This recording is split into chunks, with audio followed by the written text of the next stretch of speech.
Did you know? They decorate over 210,000 cakes a year. Did you know? Their butcher will cut your meat your way. Did you know? They have trained floral designers in store. Did you know? They will make your wedding cake. Did you know? They have a variety of deli bakeable entrees. Did you know? Their online app has coupons and so much more. Who does that? Strachan Vans Hill. Now you know. Headquartered in Maryville, Indiana, Centier Bank continues to play a pivotal role in every community we serve. Beginning with a single location in 1895 to serving 13 counties across Indiana, Centier Bank has championed a workplace of community building, philanthropy, and financial education to enrich the lives of individuals and businesses in the communities we serve. Our promise for a better tomorrow for generations to come is what sets Centier apart. Centier Bank, Indiana's largest private family-owned bank.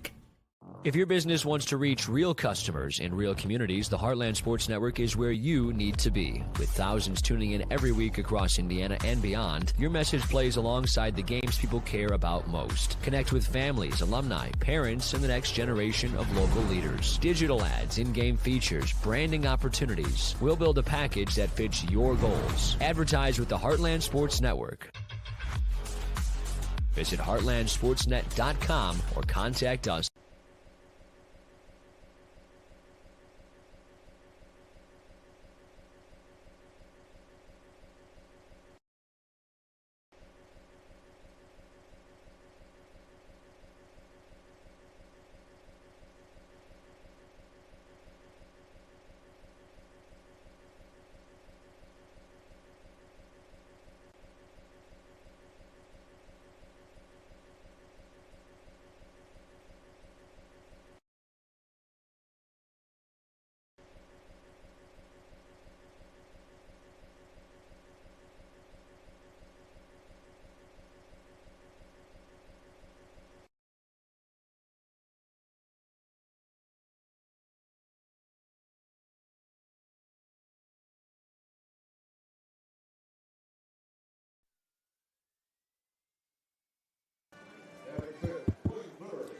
Hello, everybody. Apologies. We were having some technical issues with our audio, but we are back and we are ready for some baseball here from Legacy Fields in Crown Point here today. The Lake County Corndogs taking on the Addison Braves. I'm Josh Lepowski alongside Mason Waters here today. The Lake County Corndogs playing against Chicago Suburban Baseball League competition here for the, today it will be the 10th and the 11th times this season. And the Corndogs playing their only 2 games against the Addison Braves. By the way, as we take a quick look at the Region Collegiate Baseball League standings, for those of you that have not been privy to what the Corndogs have done the past few weeks, as you can see, the Corndogs in the league standings are doing pretty well as they sit with a record of 11-3, 2.5 games up on the South Lake Ironhawks. And by the way, the Corndogs' magic number is 1 to take that number 1 seed in the Region Collegiate Baseball League postseason. However, there are not going to be any league games for a little while. Not going to have any games that could be consequential for the Corndogs until next week. So we can go ahead and set the standings aside here for a little bit and just focus on some baseball here today. Hey, Josh Lepowski here for you alongside Mason Waters. And today's a unique day, Mason. We have a doubleheader, 2 7-inning ball games. Game starting a little bit late due to a poorly timed lightning strike that came through about a half hour ago. But thankfully we are ready to go today. Sunny skies up above. It looks pretty sunny off toward the north where the rain's been coming from. So I think we're going to be able to have a full 14 innings of baseball here today. No, I agree. Santa definitely worked his magic after that first pitch. As you could tell, the rain's kind of gone away. The sun's out now, so we're in for a nice, hopefully chillier day of baseball, and the heat doesn't come back at all. Well, it is Christmas in July here at Legacy Fields. We saw there were carolers on the way in. Santa and Mrs. Claus are here today. Have some Christmas music playing over the loudspeakers. It's Christmas in July here at Legacy Fields, and it should be a fun one here today. The Lake County Corndogs taking on the Addison Braves. The Corndogs, as you can see, 16-9 overall, 11-3 in Region Collegiate Baseball League play. They are 5-4 overall this season against Chicago Suburban Baseball League teams. The Corndogs with a win today, just one of any of these 2 games, will guarantee themselves a winning record against CSBL opponents this season. They have these 2 games today, and then they have a game next week on July 23rd on Thursday against New Lenox. That'll be the last time they play against Chicago Suburban Baseball League teams. Let's go ahead and get you a look at the starting lineup for today's game. First off, the Addison Braves, their batting order. Lewis Barber, the left fielder, leads off. James Fiegelson, the shortstop, bats second. Hunter Johnson, the second baseman, bats third. Joe Stagowski, the center fielder, bats fourth. Lou Radcliffe, third baseman, bats fifth. Connor Peckham, the DH, bats sixth. Braden Clancy, the right fielder, bats seventh. Batting eighth, the first baseman, Tyler Martini. The catcher, Joseph Torres, bats ninth. And the crowd is cheering because there was an announcement over the loudspeaker saying, "Attention, all clear," meaning that the lightning hold has officially been lifted and we're ready to play baseball. The Corndogs will send out this defensive lineup today. Jacob Mish, Jackie Chronopoulos behind the plate. Caleb Navarro at first. Linus Cheriton at second. Zach Wright at short. Billy Chidsey at third. Zach Sharkey in left. Jack Sharko in center. Greg Guernsey is in right here today. The Lake County Corndogs sending out that group of 9 today against the Addison Braves in a non-league game. The Corndogs beginning a stretch over the next week of 6 non-league games over the next 8 days. And these should be some interesting matchups here before they return to league play on July the 26th and get ready for that final push that last week to get themselves another Region Collegiate Baseball League championship. So, Mason, you're playing 2 games today. It's a double dip. These guys are used to it, though. A lot of these guys at these levels, these junior colleges, D3, NAIA, D2, a lot of these guys typically play a lot of doubleheaders, so this is not necessarily out of their realm of normalcy. No, not at all. Some of these guys are built to play these double headers. As coming from an NAIA school, a lot of our teams, a lot of our baseball and softball play double headers back to back. So, I mean, I'm sure a lot of these guys are used to it. We got some D3 guys, some NAIA guys getting some action today, so I'm sure their bodies are definitely used to it. Here we go. Lewis Barber will lead off, number 25. And we are ready for some baseball here at Legacy Fields. Having himself a pretty good year, too. Sure is. We'll mention that more in a second. First pitch from Jacob Mish. Dribbled back to the mound. Mish stabs at it. Makes the throw to first, and that's out number 1. So Lewis Barber out on 1 pitch, and that'll bring up James Fiegelson. We'll go and we'll tell you about Lewis Barber's year the next time he comes up. But for now, let's take a minute to shout out Albany's Confectionery in Maryville that's been around for 40 years. From their famous 12-flavor gummy bears to their mouth-puckering sours and try-to-fruit flavors, Albany's puts flavor and fun first, all made right here in the region with the highest quality ingredients. Remember, look for the A on the tummy to know you've got the best in your hands. That one dribbled foul by James Fiegelson, the shortstop, and the count is quickly 0-1. Fiegelson wearing number 47 for the Addison Braves. This is only his 6th game on the season. He's hitting .312 in those games, 5 for 16. Addison is a bit of an anomaly in terms of their roster, as that's a fly ball to center field. Jack Sharko, the center fielder, had to drift back a little bit after coming in, makes the catch, and that's out number 1. That'll bring up Hunter Johnson. As I was saying about Addison, typically with these Chicago Suburban Baseball League teams, you'll have these massive rosters and you'll have different guys playing every day. Addison a little different. They have a core group of guys that have played well over 20 games this season for this team. So they have a nice been a part of it. As that one chopped foul behind the plate and back into the stands. That's an awkward foul. I've never seen that before. I've never seen that before either. I've never seen a chopper make it over the gate like that. I'd have to guess that must have bounced off the plate. Yeah. As you can see, by the way, the field is in superb condition today. It did rain a little bit earlier. Did have a line of showers come through around 1:30 or so. Just credit to Coach Heisman and the staff getting the field ready and prepared. That's true, yeah. And actually, I talked with owner Ralph Flores on the way in today, and he and I both agreed a little bit of rain probably actually helped the field a little bit. The 0-1 pitch misses outside, 1-1. Because, typically with baseball fields, you'll see it at the collegiate level and at the professional level whenever – right before a game, they'll try to water it down with a hose to try to, get the field nice and compact and, soften it up to make sure that it isn't emitting as much dust in the wind. No. You'll see that a lot. 1 ball, 1 strike the count here on Johnson.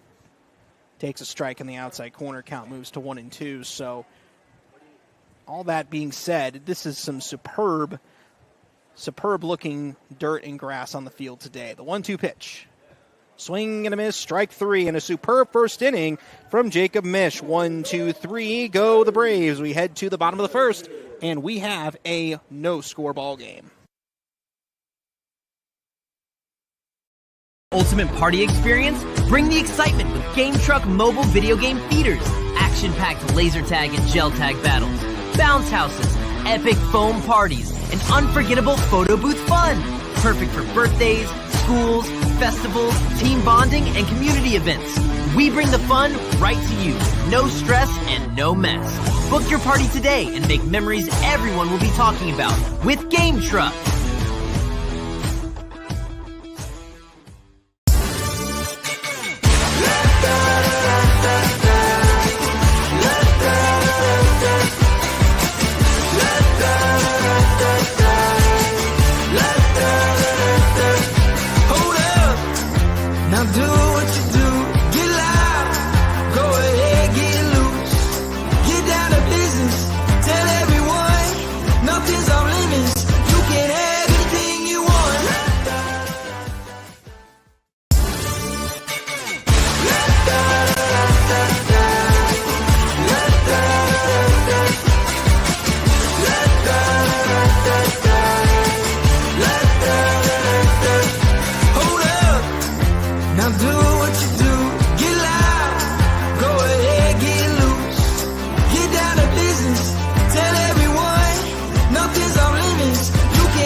Love high school sports? Then make sure you're following the Heartland Sports Network on Facebook, Twitter, and Instagram. Rankings, highlights, breaking news, and live coverage, all in one place. Like it, follow it, share it. Heartland Sports Network, your home for hometown.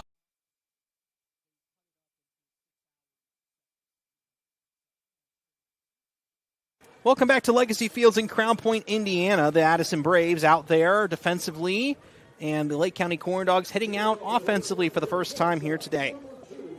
Let's take a look at the Corndogs starting lineup, the batting order. Zach Wright leads off and plays shortstop. Jack Sharkey, the left fielder, bats second. Billy Chidsey, the third baseman, bats third. Greg Guernsey, the right fielder, bats fourth. Drew Kostiva bats fifth, the DH. Caleb Navarro, the first baseman, bats sixth.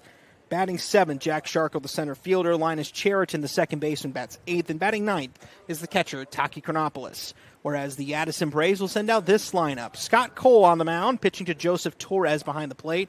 Across the infield, we have Tyler Martini over at first. Hunter Johnson at second. James Fiegelson at short. Lou Radcliffe is at third. And Lewis Barber is in left. Joe Stagowski in center. And Braden Clancy is in right field here today.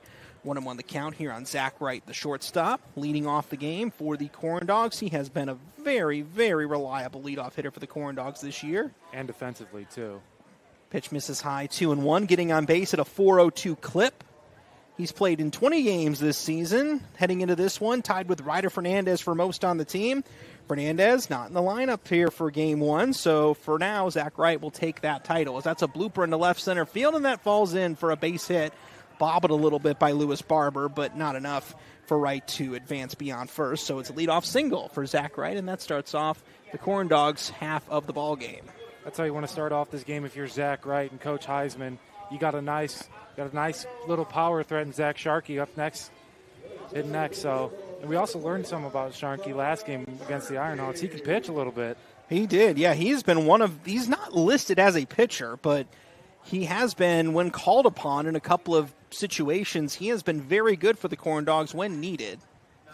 First pitch misses outside, 1-0. Now, I don't know if we expect him necessarily to pitch a full game the rest of the season, but it's definitely a nice little ace in the hole to have if you're Justin Heisman, to have a guy like a Zach Sharkey when you need it. 1-0 the pitch. Swing, and that's fouled off to the right. Count is 1-1. Sharkey is currently second on the team in OPS at 967. Hitting .333 on the year, a homer, 12 knocked in. But you mentioned how he has been a good power threat. He's slugging .500, but his on-base percentage is .467. So he's a guy that's doing a little bit of everything for the Corndogs, hitting for power and also hitting for contact. Sometimes you just need those kind of players in the lineup, those guys that can do it all. And that pitch misses inside, 2-1. And the reason why having guys like Sharkey is so important is because this is collegiate summer ball. This isn't like a typical college team where every player shows up to every game. If a pitcher's not pitching, typically they're not going to be at the ballpark that day. So the way that oftentimes teams will structure their team is typically they'll have their 3 or 4 pitchers there, and they'll have them available, and usually you get through them pretty well. And if you're a team like the Corndogs and have a really good pitching staff, you typically don't have a problem with that. But occasionally you run into a day like you did last Sunday where the Corndogs have a pitcher that just didn't quite pitch the way they wanted him to, and you have to go into your bag of tricks a little bit, and Zach Sharkey was the guy there.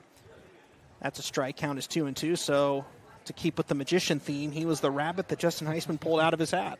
No, he really is. I wonder if we'll see a little more of him towards the end of the regular season and maybe in the playoffs. But that, like you said, that might just be certainly could be a situation where that would happen. The 2-2 pitch misses outside, 3-2. Especially how the season plays out towards the end with, the 3 final league games on the 26th or the 28th, the 1 day off, then the 2 playoff games, potentially 2. Plus you have a game against Chicago PD on the 25th. So that's a span right there of potentially 6 games in 7 days. So that pickoff move is not in time. Count still 3-2. And with that move to 6 games in 7 days, maybe you might need a Zach Sharkey to throw some innings for you in that stretch to rest some guys up for the postseason. 3-2 runner goes. That one fouled away. Billy Chidzy's another one of those guys who, if called upon, he can pitch too. Yep. We've seen him do that. Trying to see what other guys we've seen that have done a little bit of both. Linus Cheriton's a guy we've seen on the mound at times this year too. Caleb Navarro can do a little bit of both. So, yeah, there's plenty of guys the Corndogs have. Full count, runner goes, in on the hands and foul back. Count still 3-2. As you can see, the sun is out. We expect the rain has moved through the area, and we should be clean through for both ball games this afternoon and into the evening hours. I was going to say, yeah, it is completely cleared up over here. I see nothing but blue skies. The nice thing is, and the sun's going to make it warm up a little bit, but it cooled off significantly because of those rainstorms. The feels like temperature was up around the upper 90s, around 100 earlier.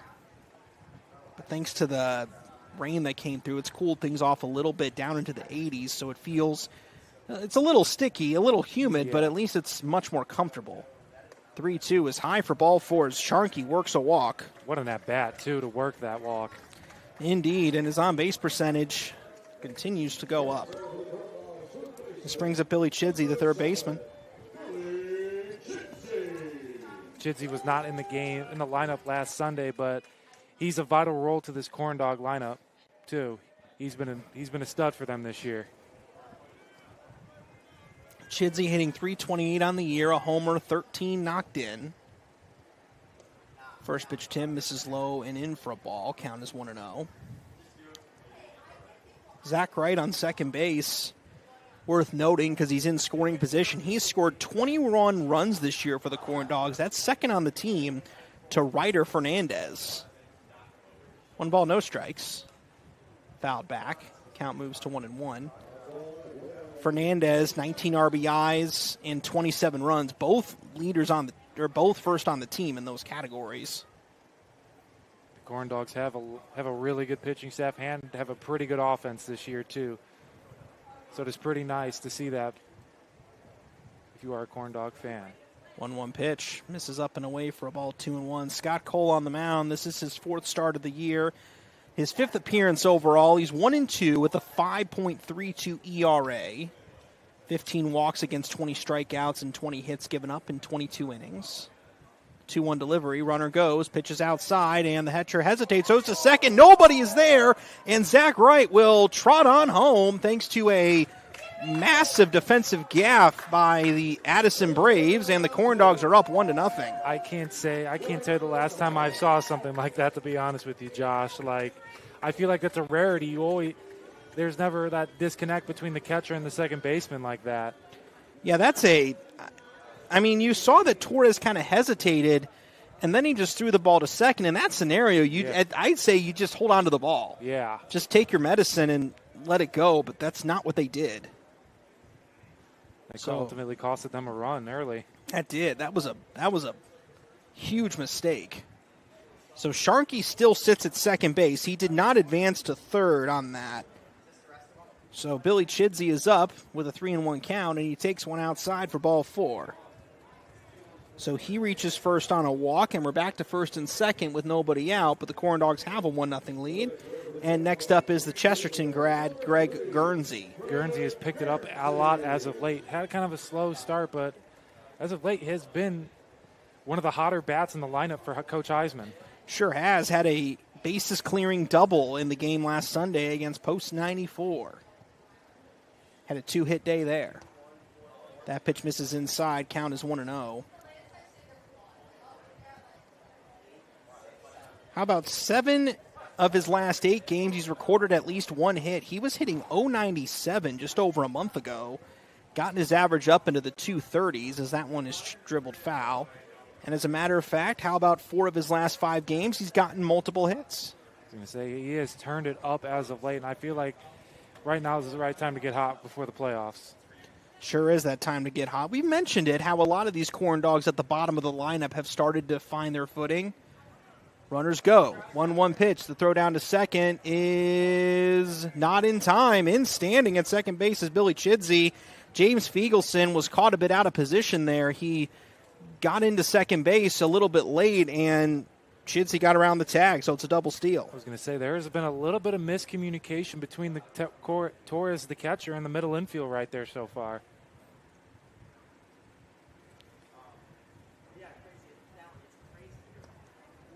That pitch in there for a strike. Count is 2-2.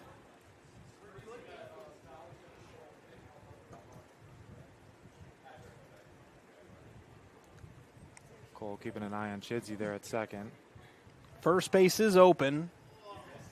Should Guernsey find a way on base if he does. Count still remains 2-2. Scott Cole in a tough spot here in this first inning. Corners are playing in, though. Radcliffe over at third, Martini over at first, the 2-2 pitch. This is outside. And the count moves now to 3-2. Trying to get Guernsey to chase there with a nice change of speed. Complete change up, literally. Indeed, a complete change-up. Full count here on Guernsey. Cole has still not gotten it out. The pitch. Swinging a frozen rope to right field, pretty deep but curling well, foul.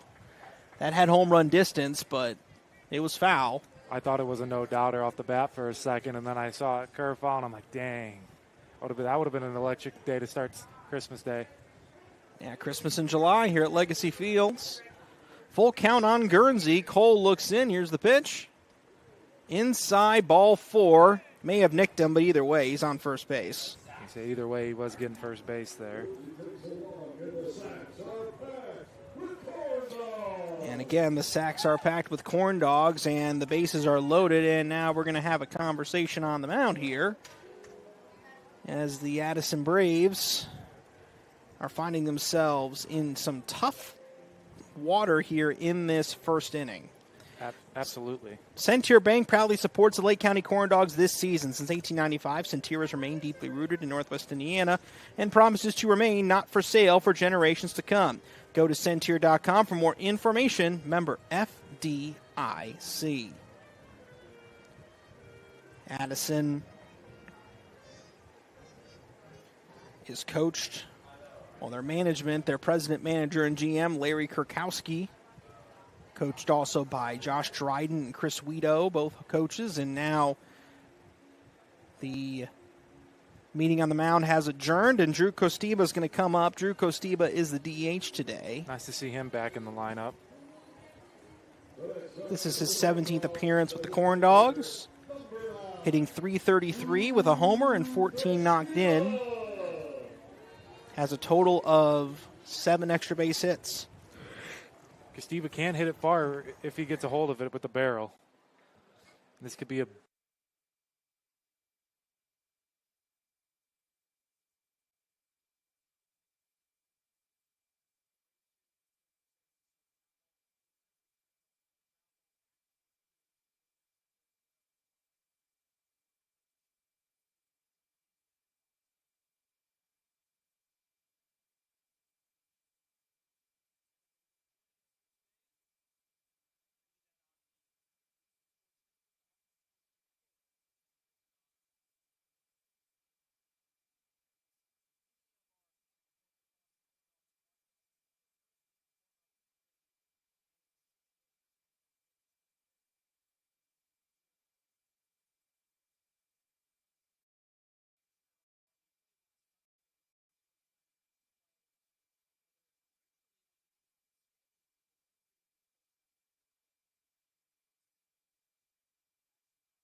Ultimate party experience? Bring the excitement with Game Truck mobile video game theaters. Action-packed laser tag and gel tag battles. Bounce houses, epic foam parties, and unforgettable photo booth fun. Perfect for birthdays, schools, festivals, team bonding, and community events. We bring the fun right to you. No stress and no mess. Book your party today and make memories everyone will be talking about with Game Truck.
Love high school sports? Then make sure you're following the Heartland Sports Network on Facebook, Twitter, and Instagram. Rankings, highlights, breaking news, and live coverage, all in one place. Like it, follow it, share it. Heartland Sports Network, your home for hometown. Back here at Legacy Fields in Crown Point, the Lake County Corndogs lead the Addison Braves 1-0 as we get to the top of the second inning. Josh Lepowski here with you alongside Mason Waters. This is game one of a doubleheader, so this is going to be a 7-inning contest. And then game two will also be a 7-inning contest, as back out on the mound is Jacob Misch, going to go up against Joe Stigowski, Lou Radcliffe, and Connor Peckham. Stigowski had a really nice throw to save a run in the bottom half of the first. I think Addison has to feel pretty fortunate that they got out of that inning with only one run given up, as Stigowski swings and misses. Count is 0-1. So Addison's had a really interesting year as Stigowski takes that one 1-1. So they started off the year abysmally at 4-23, swinging a fly ball to left field, tailing towards the line. Sharkey drifting over it, drops foul. Count is 1-2. So they started the season 4-23, but then they went on this stretch going 11-2 in 13 games. And have lost their last three, but still, that's gotten their record up to 15-28 overall. And in the Chicago Suburban Baseball League, they have a record of 12-6, putting them in second place in the league. They have absolutely killed conference play. Yeah, so kind of an odd scenario for Addison. Yeah. Very, very odd. The 1-2 pitch.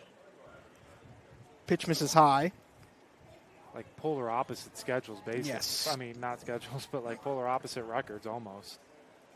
That's an extended stretch, too. Yeah. 2-2 pitch. Low in the dirt for a ball, 3-2. Addison, a team no stranger to doubleheaders. They play a lot of doubleheaders. The Corndogs have not played a doubleheader yet this year. This is the only one scheduled. Haven't had any actually happen.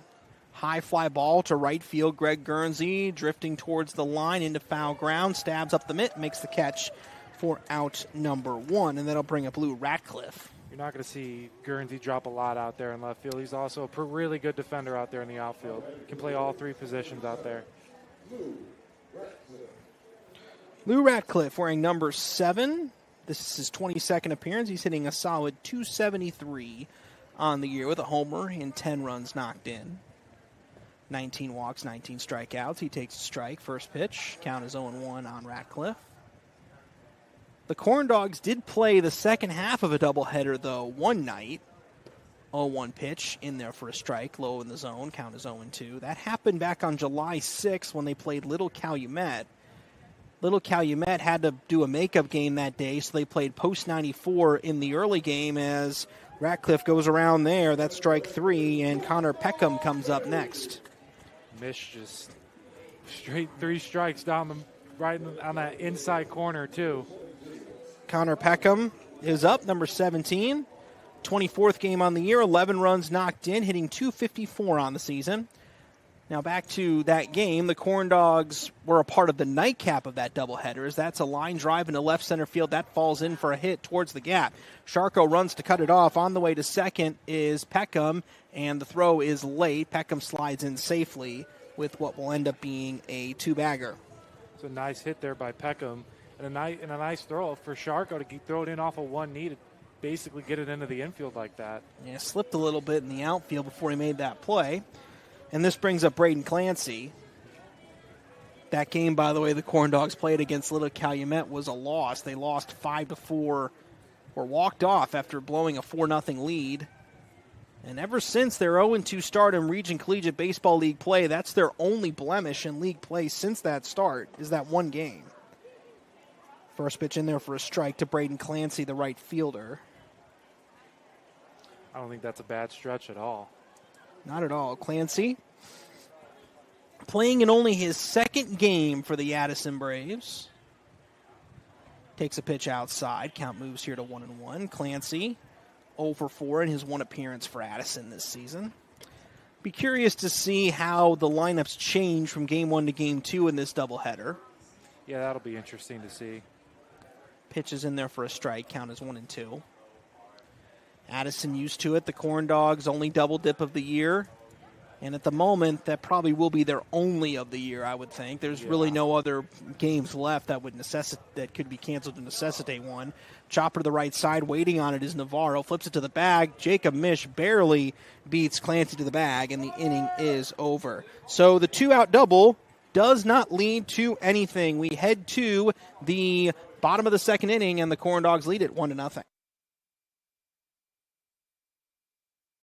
Keeps you busy and you can't get to the store? Shop online with Strachan Van Til To Go. Our to-go service is easy to use. Register using your rewards account information, fill your virtual card, and choose delivery or pickup. Once your order is in, our own Strachan Van Til team preps your order with care. With our to-go service, you can earn reward points and save time and money with our online coupons and weekly ad prices. Life made simple, shopping made easy. For more information or to sign up, visit shop.strachanvantil.com.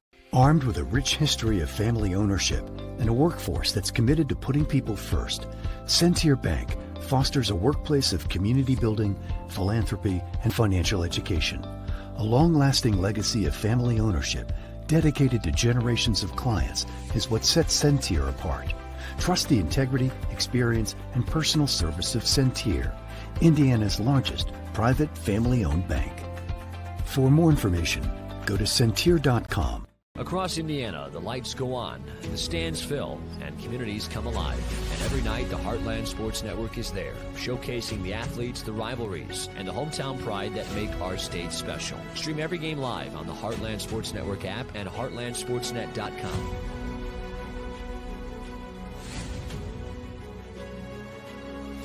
Your teams, your stories, your network. The Heartland Sports Network, proudly bringing the Heartland together, one game at a time.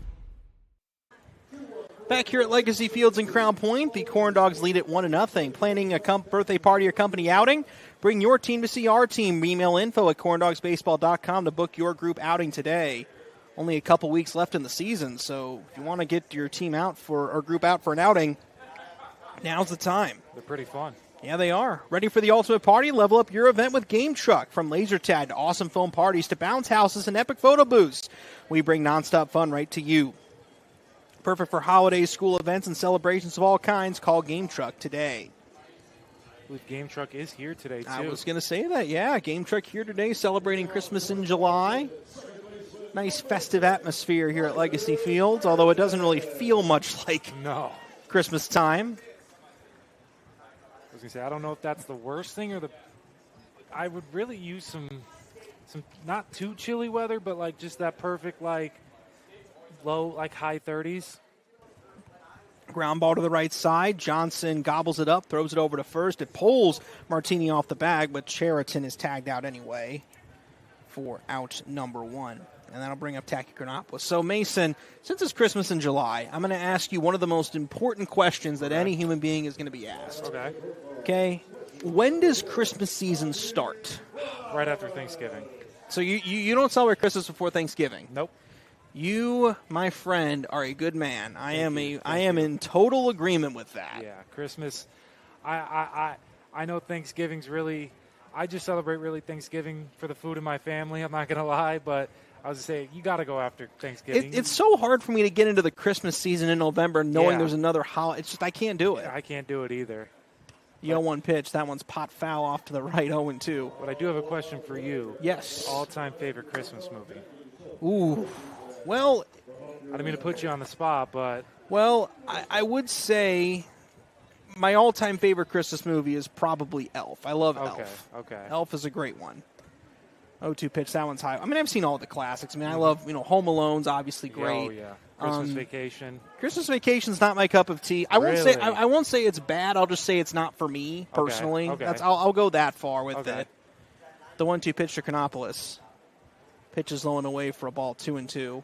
Purely for nostalgic reasons, I know that this probably isn't like the most. It's probably not the most classic Christmas movie, but I love the Santa Claus as well. Yes. I do love that movie. I know it's not it's not in that upper echelon, but it's up there. It's a fun movie. Chronopoulos swings and drives this one into center field. Stogowski dancing under it a little bit as it fights the breeze, and Stogowski grabs it for out number 2. I will say I did also watch for the first time a couple years ago. I watched It's a Wonderful Life, and that is, let me tell you, old movie, but it is a fantastic movie. I'll have to check it out sometime. It's one I've never seen. It's a really good movie. It's old. It's with Jimmy Stewart's in it, so it's a old movie from I think it's the 1940s or 50s, but it's an incredibly good movie. I'll have to check it out during Christmas. It's a classic. It's also a movie that's in the public domain. Oh wow! It is. Okay. Yep, indeed. One thing me and my family like to do every Christmas is we like to sit around and watch the old Hallmark movies just to see how cheesy they are sometimes. Yeah. Here's what I'll say about the Hallmark movies: is that pitch misses up and in 1-0. It's Zach Wright singled in the first. Later came around to score the 1-0. Misses outside 2-0. Is that they're not necessarily the most payment. I think that they serve their purpose, if that makes sense. Yes, I agree. They are definitely a very fun time to watch. Fly ball to center field. Stogowski having to dance around to make that play. He's got it, and the inning is over. Corndogs go 1-2-3 in the second. We head to the third. 1-0 Corndogs.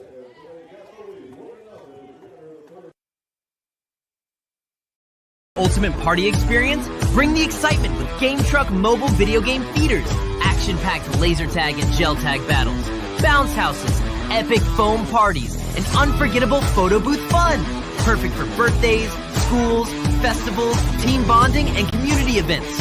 We bring the fun right to you. No stress and no mess. Book your party today and make memories everyone will be talking about with Game Truck.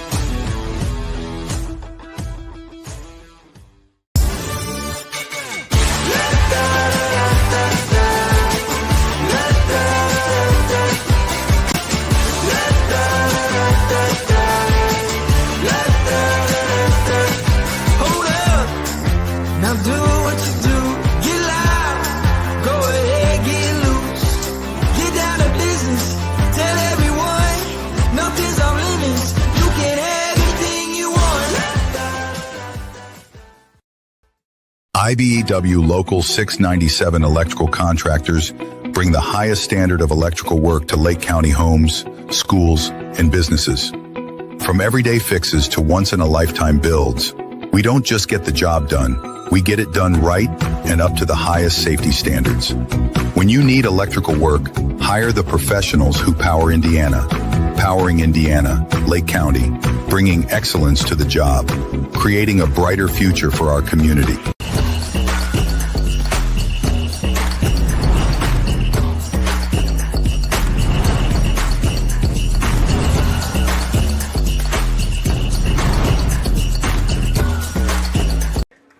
We head to the top of the third inning here at Legacy Fields in Crown Point.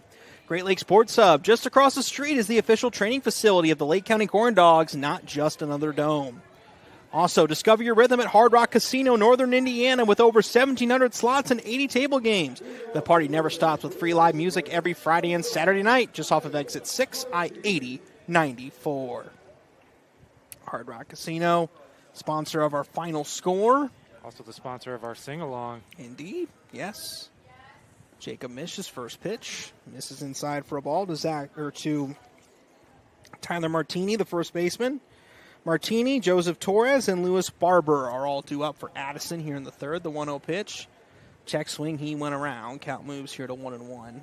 Martini in 22 games this year for the Braves, only hitting .200 with a slugging percentage of .240 and an on base of .344. So not the season he's looking for so far.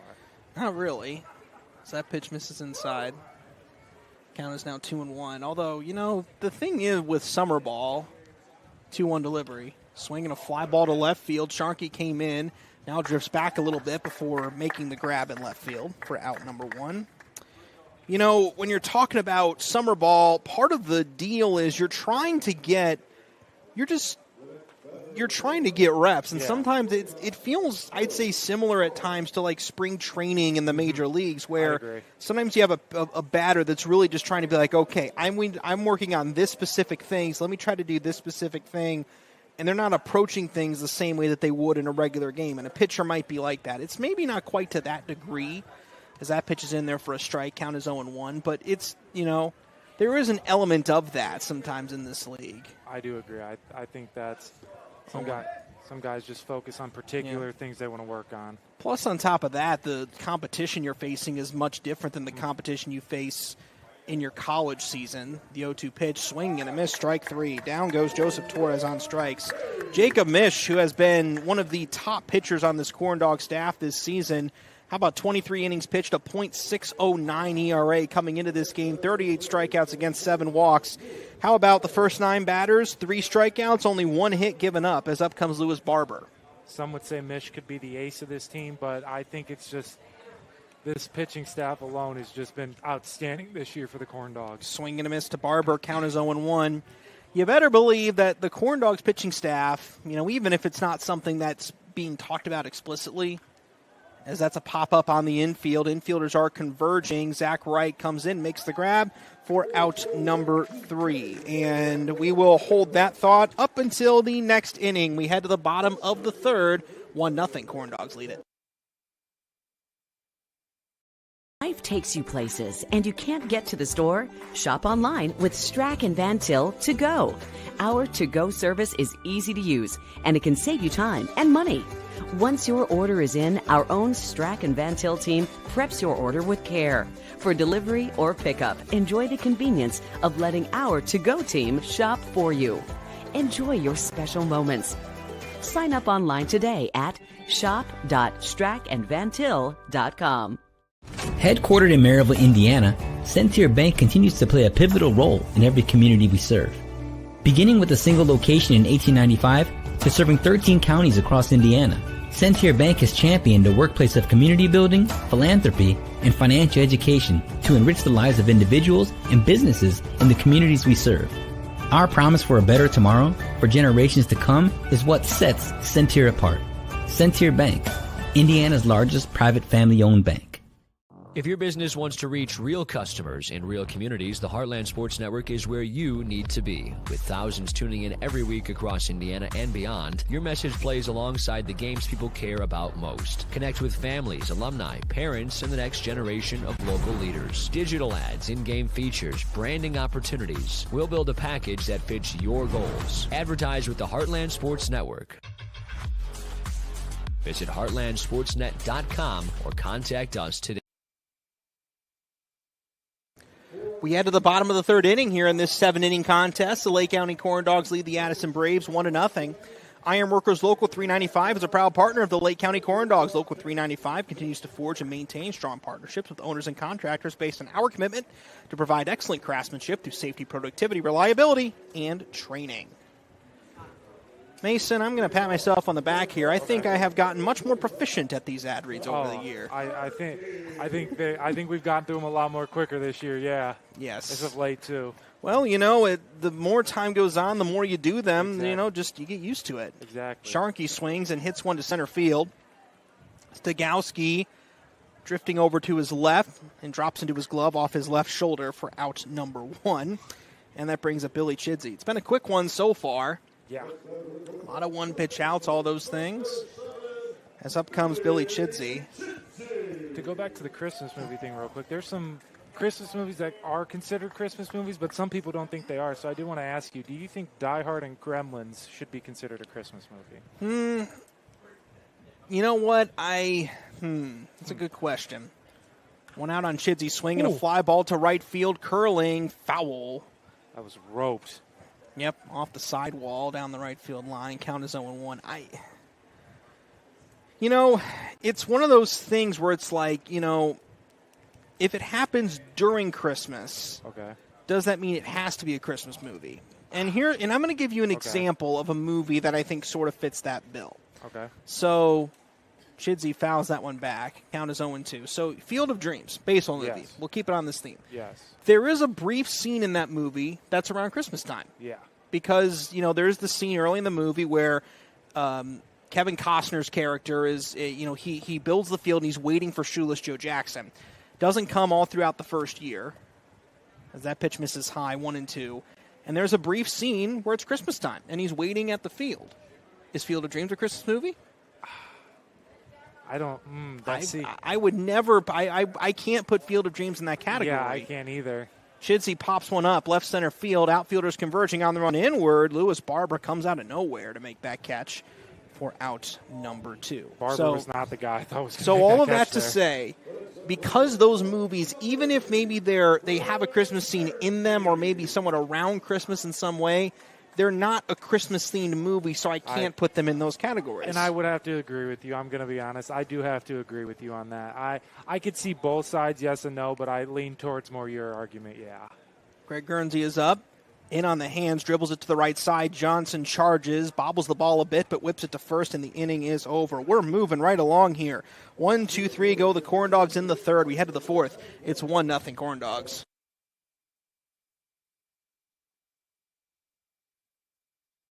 Ultimate party experience? Bring the excitement with Game Truck mobile video game feeders.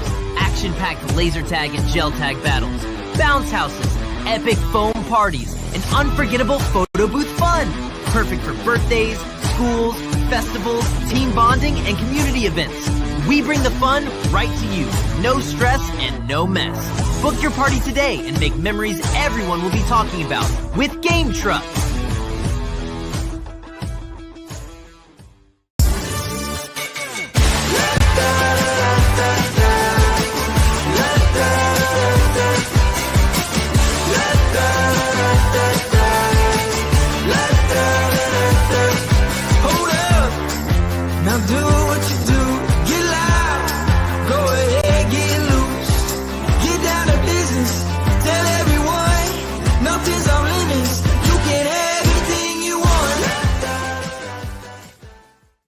IBEW Local 697 electrical contractors bring the highest standard of electrical work to Lake County homes, schools, and businesses.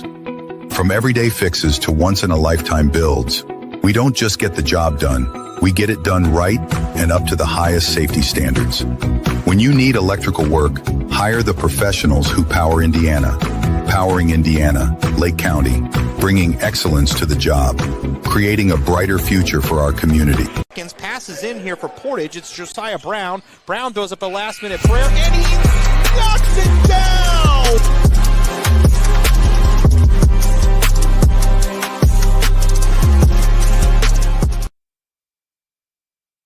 Welcome back to the Corndogs Sporting Network here on Jet TV, the Region Sports Network, and Facebook. And we do have a pitching change here. Indeed we do. Brought to you by IBEW Local 697. Big project or small, the right electrician makes all the difference.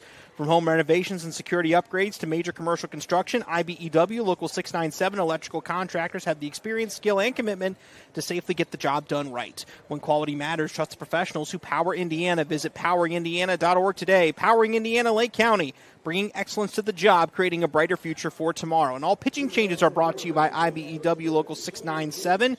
And the new pitcher for the Lake County Corndogs is none other than number 32, Caleb Hacker, the human corkscrew from Portage. Caleb Hacker had a pretty good year so far, throws absolute heat, but his last outing, he was kind of roughed up a little bit, so he's looking to bounce back, and as that is a grounder to the third baseman, Chidsey, and is going to go foul off the bat of Fiegelson. Now, do you want me to make an interesting claim here, or thought here, Mason? Okay. So the Addison Braves, as you can see, their color scheme, their logo design, everything, it looks very similar to the Atlanta Braves. Yes, very much. I see James Fiegelson, number 47, and I keep thinking Tom Glavine. Yeah. Okay. I like that. That's a pull there. Yep. That's going to be ball one here to Fiegelson. I spent a lot of my childhood storing up a lot of very useless baseball facts, and lo and behold, they become very useful in my life. I love it. Sports knowledge is some of the best knowledge you can have in my book. Is that a strike two here to Fiegelson from Hacker? Hacker looking a little more comfortable out there this time around compared to last time. He looked like he was forcing it in a little more, but looks a little more comfortable as he fires it in here. Fiegelson fouls it back out of play. But I do like the nickname you got for Hacker, the human corkscrew. I like that. I actually got that name from, of all places, from football, actually. Really? Yeah, I'll explain in a minute. I was going to say, as Hacker deals here for strike three, Taki loses it, but he's going to very closely. He's safe. Chronopoulos took his time there on the drop third and ultimately ended up in Fiegelson being safe. That is a huge. We've seen two mental errors from both catchers on both sides today so far. Yeah, that's a play. If you're Tacky, you've got to be quicker. You know, you need to make sure that you're up, you have the ball cleanly. And sometimes with those 2 to 3 putouts, you know, it can be easy sometimes to get into the routine of knowing what you have to do. Sometimes, though, you can get caught in those scenarios here. As Chronopoulos, it goes out the top of Chronopoulos' glove, and Fiegelson's going to move into scoring position here. This inning has just gone from not a threat to a possible runs getting scored, and we're going to have a tied ball game here possibly. Yeah, Tacky Chronopoulos. Normally don't see that out of Chronopoulos. No, you normally don't. He's been very reliable behind the plate. The Corndogs catchers in general have been pretty good this year. Hacker deals outside for ball one. Chronopoulos trying to get the call there, but... Well, the thing that you have to remember about baseball is that baseball is a game where you have to have a short memory. Yeah, very much so. As Hacker keeps an eye on the runner at second, fires it in there just a little bit high for ball two. Fiegelson kind of jumping around over there, dancing around over there at second, catching Hacker's eye. Caleb Hacker, who has been one of the Corndogs' top relief pitchers this season, but has had a couple of difficult outings recently. As that is high and inside. Oh, they're going to say it hit him. They're going to say it hit Johnson there. And this puts runners on first and second here for the Braves. Yeah, Caleb Hacker's first 7 outings of the year, he only gave up 1 earned run. He's given up 4 earned runs in his last 2 outings and 4 innings total. So he's had some struggles recently. Yeah. So hopefully he can get out of this funk here tonight. And as that brings up Joe Stogowski, the center fielder, who's played a pretty good defensive center field today. Is that his ball one from Hacker? Stogowski making a couple good catches out there and firing it in to save a potential still game-leading run here for the Corndogs, but they got held to it with the bases loaded in the bottom of the first. Hacker going to look back at Fiegelson here and going to step out of the mound. Well, and this is the kind of game where if you're the Corndogs, you know that the guy that's on the mound for Addison, who in a 7-inning game like this, it's not impossible to think he could be in there to go the full game. Hacker throws ball two there. Every run feels crucial because you know of the potential that if you fall behind 2-1 or 3-1 in this game, it could be that could be enough. That could be the final nail in the coffin. As Hacker having troubles finding the zone right now. Wonder if whenever we'll see Taki possibly go out and talk to him here. Wouldn't be shocked to see that. Not at all. Can be easy sometimes in a game like this to kind of, have things when things unravel all around. Just kind of hit the panic button as that is going to be ball 4 and load the bases here for the Braves, as we are not going to see a mound meeting here. No, we had the drop third strike, and that kind of was the catalyst for everything else that's gone on here in this inning. And now you have Ratcliffe up with the bases loaded, and Justin Heisman's going to go out there and talk to Caleb Hacker. I was going to say, we always say this, if you want anybody to be your coach, I believe it is Coach Heisman. Guy that knows his stuff when it comes to baseball and knows what it's like to play at the highest level, too. Yeah. Misprint is the official printing partner of the Lake County Corndogs. We specialize in delivering the highest quality signs and printing on time and within budget. Big or small, we do it all. Visit misprintindiana.com to learn more about our services. Justin Heisman talking to Hacker and pointing some things out here and there, talking to his infield. Also probably, I would assume, talk some strategy amongst the infielders about what they can or can't do. Wonder if they'll exchange a run for an out here.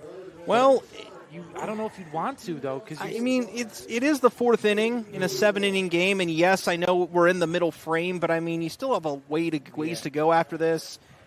Yeah, the Corndogs are playing at the corners you're going home because there's a force at any base. Up the middle, you'll trade two outs for a run here. Hacker fires in a strike there to Ratcliffe. Ratcliffe on the season in 21 games and 77 plate appearances has a .273 average. Is that is fouled out of play. Got 10 RBIs on the season. I think the thought process here, if you're the Corndogs and Justin Heisman, is, hey, just limit damage. Yeah. That's what you want to do. Just limit whatever damage is there. One run wouldn't hurt. And that is going to be strike 3 as Hacker gets a big strike out there for his confidence. Now that changes the whole complexion of the inning because a double play ends the inning. So that makes it even easier to decide what to do defensively. That was huge there for Hacker in this Corndog defense. And that'll bring up Connor Peckham, the extra hitter, or the DH today for the Addison Braves. And he is going to line it into left field, and that is going to go foul. It was a little scary there for a second there if you're Hacker and Coach Heisman. It was, but it dropped foul, so you can breathe a sigh of relief and move on from there. I was going to say, you're already up one strike now. And also noticed some cloud cover has come up over the field, too. I was going to say, there have been some very dark clouds that have rolled in here. Hopefully we don't have any more. No. I promised earlier in the game that we weren't going to see any more rain, but, I've been wrong before. I'll be wrong again. I'd say hopefully Santa can work his magic, and we can at least get through this first game, as the count is going to be 1-1 now to Peckman. The pitch from Hacker. High for ball 2. If you are the Corndogs here, what you would like is you want him to find a way to put this ball in play here. Yes. You want him to find a way to do that. You want to get it to right or chair it in. And that is going to be put into play straight to right. Right steps on second and to first for the double play. Corndogs get out of it, save the run. And we are going to go to the bottom of the fourth here on the Lake County Corndog Sports Network. Ultimate party experience? Bring the excitement with Game Truck mobile video game feeders. Action-packed laser tag and gel tag battles, bounce houses, epic foam parties, and unforgettable photo booth fun. Perfect for birthdays, schools, festivals, team bonding, and community events. We bring the fun right to you. No stress and no mess. Book your party today and make memories everyone will be talking about with Game Truck.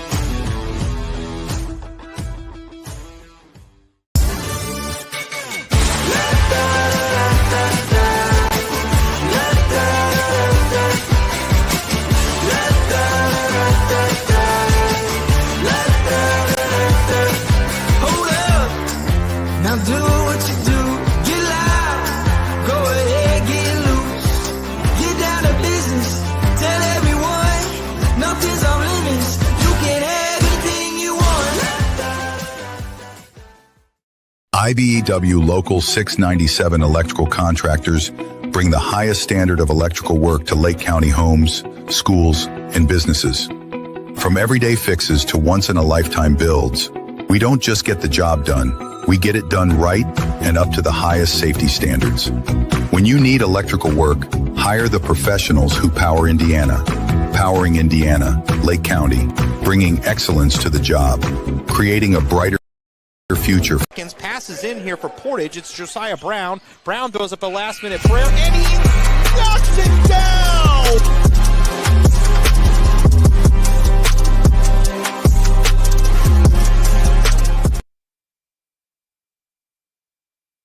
Welcome back to the Lake County Corndog Sports Network here. I am Mason Waters, joined by Josh Lepowski here in the bottom of the fourth. And that is going to bring up the designated hitter here for the Corndogs, Drew Castiba. But Josh, the Corndogs caught a lucky break last inning. I don't know if it was a lucky break as much as they just executed. Yeah, I think but you're right. I mean, the bases loaded, nobody out. Things seem to be unraveling. Then Justin Eisman goes out to the mound, calms down Caleb Hacker, and Hacker gets through the inning unscathed, and that's really good effort. Yeah, as that is a swing and a miss from Castiba, from Scott Cole here, but that just kind of shows the kind of coach Coach Heisman is. He's just going to not hype up his players, but he's going to tell you what you need to do in that moment, and you're going to execute it more often than not with him, I feel. And Cole fires in. Castiba hits it. It gets through for a single here. It gets past Ratcliffe there at third. Castiba is on base with a no-out single, and that'll bring up the ever-hot Caleb Navarro. I wonder if they might think about calling that an error there. Yeah. That was a hard-hit ball, though, so I'm with you. I could see this being a single, and they indeed call it a single. They call it a single? All right, perfect. They did. Good play. By the way, Misprint is the official printing partner of the Lake County Corndogs. We specialize in delivering the highest quality signs and printing on time and within budget. Big or small, we do it all. Visit misprintindiana.com to learn more about our services.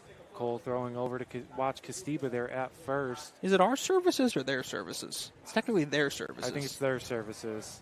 I do not represent Misprint. They sponsor us, but I do not work for Misprint. No, none of us do here in the booth. But Cole is really having a tough time with Castiba over there. Castiba doing a good job of getting in his head a little bit. No, runs are at a premium in this game. Yeah. You know, you've got to find a way to keep these guys on.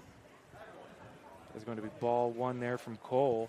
But, yeah, no, we saw it a little bit in the first inning with Zach Wright keeping a very close eye over there at first. So Cole definitely not afraid to throw over. Cole fires it in for ball two. Navarro only at bat today was a flyout in the first inning. So Navarro looking to change his luck here and hopefully get on base and advance Castiba. Cole, we got time. I think it's going to be a balk. Indeed it is. There's going to be a balk there from Cole. I didn't catch it, I'm going to be honest there for a second. Did you see anything? I didn't really see anything, but the umpire called it very early. He didn't even let the ball go, so the balk was called very quickly, and that puts Castiba on second base. That could be a huge break for the Corndogs to get another run here, but like we said, that is fouled off by Caleb Navarro for the first strike.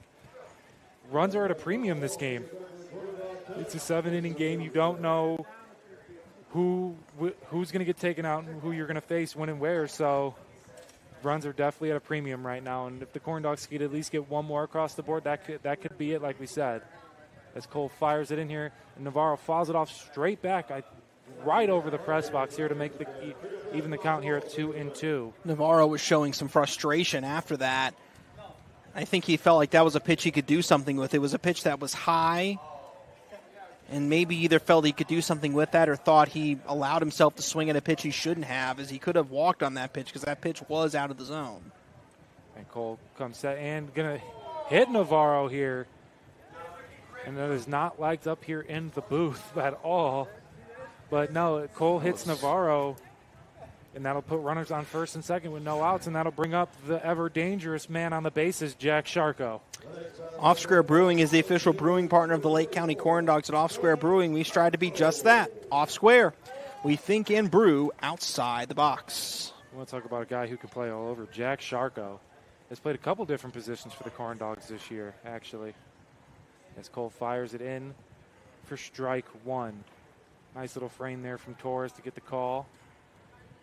Sharko out in center field today, but I believe we've seen him at first base and the corners this year, right, Josh? We have. We've seen him in the outfield a little bit, too. He has the speed and the range to be able to play a lot of different spots, and we've seen him take advantage of all of that. You see Sharko kind of hit himself in the helmet there after that swing. Plus, with his height, too, that makes him a good fit for first base, too. No, yeah, he's very, very lengthy build there for Sharko. As Cole keeps an eye on Castiba at second and fires it in. Foul. I thought that was going to be fair there for a second. It was going to get real interesting. Wonder Torres would have gone to third there, possibly. Sharko steps back in the box. 0-2, two runners on first and second, no outs. As Sharko hits it back up the middle, caught by the shortstop, flips it over, and that is an amazing double play by James Fiegelson and Tyler Martini over there at first. Fiegelson ranging all the way over into Johnson's kind of fielding area, flipping it backhands to grabbed it barehand, flips it to him, and that is a quick, easy double play to get 2 outs here and kind of stop the Corndog momentum. That is textbook. That is that's a great play. That was great defense. That was solid. That's the type of play you put it on film and you show your players here. This is how you do it. You figure out. You make that happen. And that right there is chemistry and experience between those two. No, for sure. Definitely have a nice, good chemistry going on over there. That is ball 1 here to Linus Jarrett, and Castillo's still over at third. So another run 90 feet from home. Would love to see Sheridan do something here with that. Cole fires it in. Sheridan fouls it back to make the count 1-1 here. Looking to gear up without breaking the bank? Come to Play It Again Sports in Maryville. We buy, sell, and trade new and used sports and fitness gear every day. Whether you're scoring your first glove, upgrading your home gym, or clearing out your garage, we've got quality gear at prices you'll love. It's that small-town sports fuel with big-time selection. Play It Again Sports Maryville, your local sports store. Cole fires in. Sheridan hits a rope out to the center fielder, and that is going to be off the wall, and that is going to be another Corndog run. The center fielder still having issues with it, Stawitsky, and Sheridan puts his team up 2-0 here. And as like we said, that could somehow do it here with this short inning game. When you're struggling to hit and when you're in a short game like this, only 7 innings, a hit like that's big. And Sheridan, a guy, we've said it all the last couple of weeks, how he's a guy that's really come on strong here late in the season. And right there, that's probably the best hit ball he's had all season off the wall in center field. I absolutely thought that ball was going to go over the fence there. But, yeah, Sheridan put all of his power into that one. And Cornelius was definitely a big fan of that one down there. This is a hard ballpark to hit it out to center field, too. It's 400 feet out there. I was going to say it's a very deep center field out there. So just for Linus to get it out there, that was pretty impressive, as that brings up the catcher, Taki Chronopoulos here, looking to make up for some of those errors, defensive errors he had last half of the inning. That'll make it 2-0 here to Chronopoulos.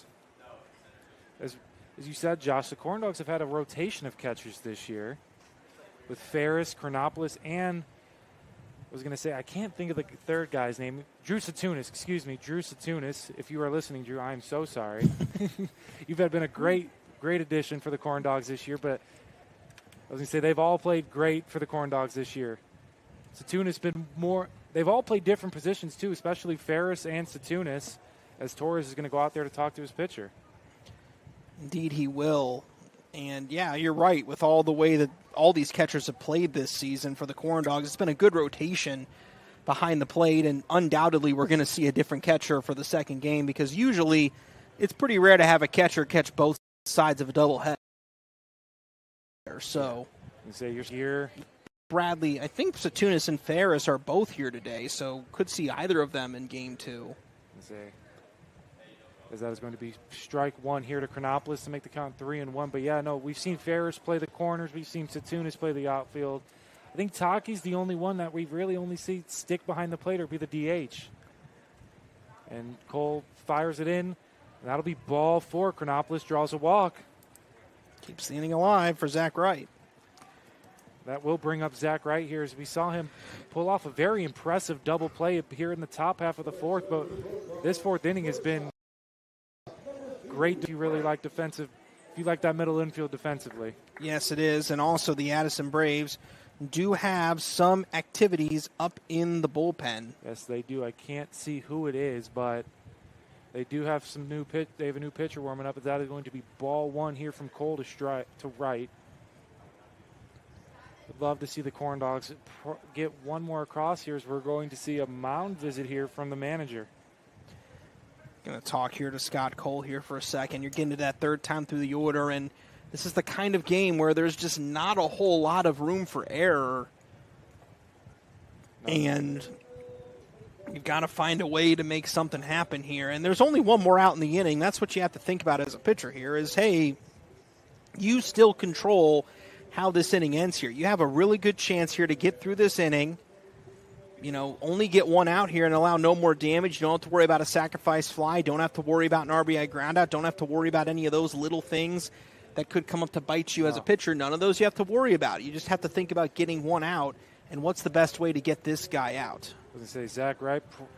I was going to say striking him out because he's pretty quick on his feet out of the box. So if you want to get Wright out here, and it's pretty tough to strike Zach Wright out also. So I was going to say definitely probably a ground out if that's what you're looking for here if you're Cole and the Addison Braves. He has just as many strikeouts as he has walks. So that shows you. I mean, you're looking at a guy that has 21 hits on the year. So he has more hits than he has strikeouts, which is pretty impressive alone. As Cole fires it in there for a strike to make the count even here, 1-1. Even though nowadays, striking out isn't viewed the same as it was back then. So I was going to say, you get paid a lot of money if you can just hit the ball really far. Kyle Schwarber is the perfect example of that. And that is going to be strike 2 here to Wright. But yeah, Schwarber being the DH, but he's used mostly in the leadoff position. And that is a guy you do not want to leave it down the middle against at all. As Cole looks over at third, fires it in here. Wright's just going to pop it up here to the second baseman, Johnson, and that is going to be out number 3. The Corndogs get one across the board here. But we are going to take it here to the bottom of the 5th. You are listening to the Corndog Sports Network here on the Heartland Sports Network. Ultimate party experience? Bring the excitement with Game Truck mobile video game theaters. Action-packed laser tag and gel tag battles. Bounce houses. Epic foam parties. And unforgettable photo booth fun. Perfect for birthdays, schools, festivals, team bonding, and community events. Right to you and no mess. Book your party today and make memories everyone will be talking about with Game Truck.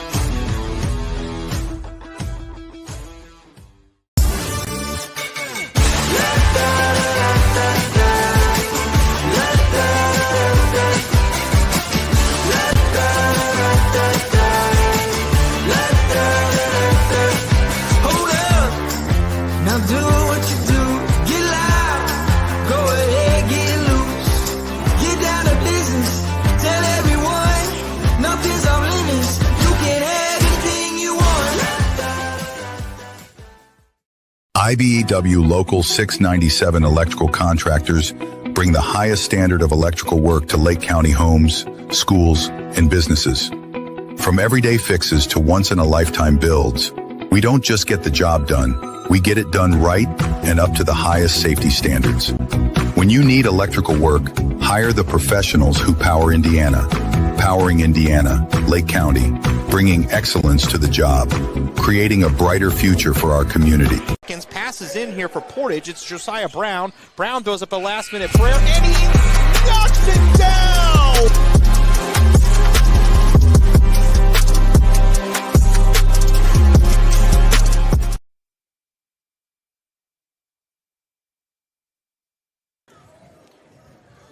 We head to the 5th inning here at Legacy Fields. Corndogs lead it 2-0 over the Addison Braves as Braden Clancy comes up to go up against Caleb Hacker.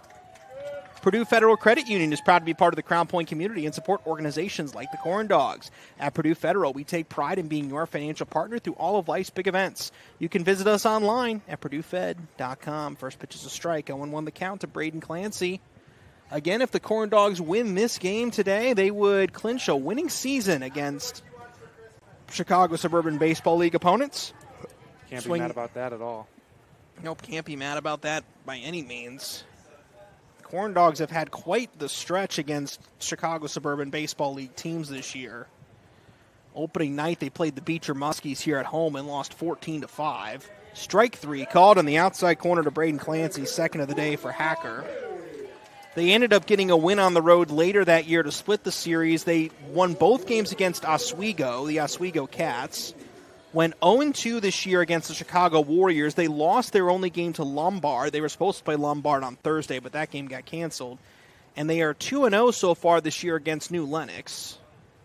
First pitch is a strike to Tyler Martini. Now, the Corndogs do have New Lenox on their schedule on the 23rd, coming up on Thursday. That's going to be a Halloween-themed night, 100 days till Halloween. I'm excited for that one. 0-1 foul. Back count is 0-2. Speaking of Christmas movies, Nightmare Before Christmas. One of my favorites. I can't lie. It's Tim Burton, and Tim Burton is definitely an acquired taste, but yes. I 100% respect it. It's a work of art. I'll say that much. A lot of his movies are. You know, I was gonna say you definitely right there. It's definitely an acquired taste of movie, but a lot of his movies are very, very beautifully made, in my opinion. I'm a big Tim Burton fan. 0-2 pitch, ground ball to the left side, foul. Hacker looking a little more comfortable on the mound this inning. He sure does, and sometimes, you let a pitcher get comfortable and you'll allow things to happen here. Now, I don't know how much longer of a leash he will have in a game like this. 0-2 the count. Here's the pitch. That pitch misses inside, 1-2. Because this is a 7-inning ball game, this feels more like the 7th inning than the 5th inning. Really, when you manage a game like this, it's more so feeling like you're managing the game from the top of the 3rd inning onwards. 1-2 pitch. That's high for a ball. Count is 2-2 on Tyler Martini. So we have that coming up for the Corndogs. We'll run through your upcoming schedule here in just a second. Plenty of home games this week. We mentioned we're getting towards the end of the season, but there are plenty of home games left, especially this week. Crazy to say that it's almost the end of the season. Yeah. Pitch misses inside, 3-2. The Corndogs are back at home tomorrow against the Chicago Clout out of the Crestwood Collegiate League. That's a 4 o'clock first pitch tomorrow afternoon. Full count delivery with one away. Misses inside for ball 4. Martini reaches. Then on Monday they're off. Then they're home on Tuesday against the East Chicago Thunder. Corndogs lost to the Thunder earlier this year at Block Stadium. Off Wednesday, then they are home against New Lenox on Thursday. Off Friday, then next Saturday the 25th. They begin quite the stretch. They're home against Chicago PD on Saturday at 4 p.m. the 25th, a week from today. Then after that, they enter into the most intense stretch of baseball of the year as that pitch misses high, 1-0. On the road against Post 94 on the 26th of July. That's a 4 p.m. start. On the road against the South Lake Ironhawks on the 27th of July. That's a 7 p.m. start. 1 ball, no strikes the count on Torres. The pitch with one away. In the dirt, gets away from Canopoulos. Down to second goes Martini. There will be no throw. 2-0 the count. Runner at second with one away. So at Post 94, at the Ironhawks. Then on the 28th, they're home against Post 94 to finish the regular season. So that's 4 games in 4 days. Then they have one off day on the 29th before the playoffs on the 30th and 31st. It is definitely that is a rough stretch for Corndog baseball. So they're going to have, it's going to be an intense end of the year. 2-0 pitch misses inside, 3-0. We do know the Corndogs will be hosting the semifinal game. The opponent still to be determined. It will be either Post 94 or Little Calumet. Those teams are virtually neck and neck for that 3rd spot in the league right now. So we'll see how that plays out. They actually play each other tonight out at Nixick Field. And that pitch misses inside for ball 4. Torres puts runners on first and second here with one away. And the Corndogs are currently 1 league win or 1 South Lake League loss away from guaranteeing themselves the hosting privileges for the championship game should they win the semifinal game. But let's wait till let's get there first. Let's get there first. One away. Lewis Barber is up. Runners on first and second with one away. Hacker looks back, looks in. The pitch misses low and in for a ball, 1-0. And Hacker falling back into some of that same trend he was earlier, which is missing the strike zone. We got some action in the Corndog bullpen also. There indeed is. Adam Walters is here today, and I believe that is Adam Walters up in the bullpen. It indeed is. So Adam Walters is available. Wouldn't be shocked to see him come in this 5th inning. 1 ball and no strikes is the count on Lewis Barber, the pitch with one away. Misses high for a ball. Count is now 2-0. Looks like Hacker's trying to get that high. He's trying to get that high pitch. He's trying to get the batter to chase there, trying to get that right on the high or the inside corner right there. It's where he's kind of trying to aim for, but the umpire's not budging at all. 2 balls, no strikes. That pitch misses. For ball 3, count is 3-0 to Barber as Hacker looks to avoid walking the bases loaded. He did that in the 4th inning, got away with it, but you don't want to do that twice in a row. The pitch. Ball 4, he walked him, and the bags again are loaded. Coach Heisman moving a little bit in the dugout here, but not getting up quite yet. Tacky Chronopoulos is the one that's taking the initiative to go out to the mound to talk to Hacker. Taki's a pretty good motivational speaker. He's one of the best personalities on this team. That's for sure. very true. That's been a general trend with Hacker, though. I mean, you look at his outings to start the year. He had 5 walks in his first 6 outings this season. He has had 7 in his last 2, and he has had 4 here today, plus a hit by pitch. So he has struggled at times to find the strike zone recently, and he missed there. Count is 1-0. Like I said, we'll probably see Coach Heisman here if he does walk a run in. Wouldn't be shocked. Walters is up, so he's definitely ready. He's definitely prepared to come into the game at any moment. 1 ball, no strikes. Hacker turns and delivers. Low and in for a ball. It's 2-0.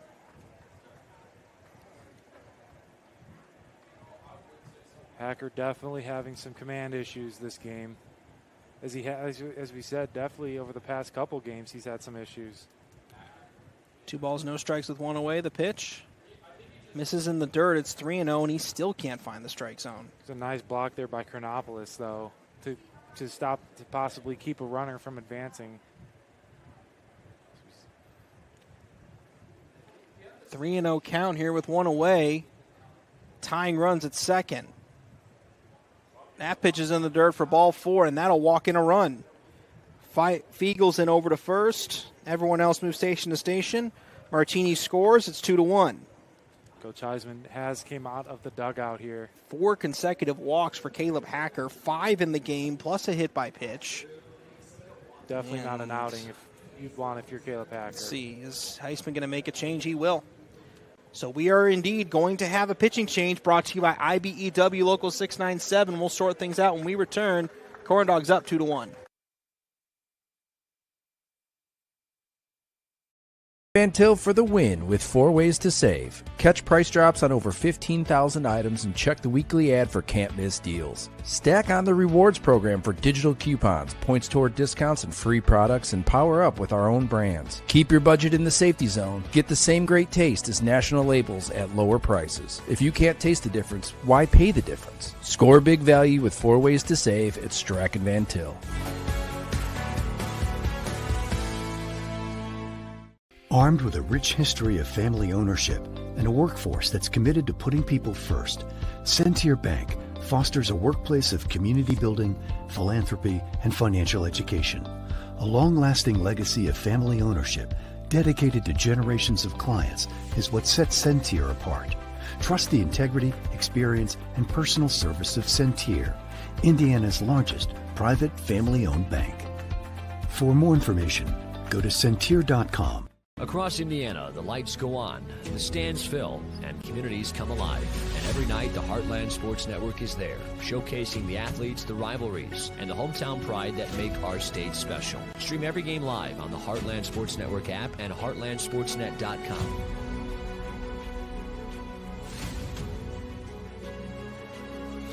Your teams, your stories, your network. The Heartland Sports Network, proudly bringing the Heartland together, one game at a time.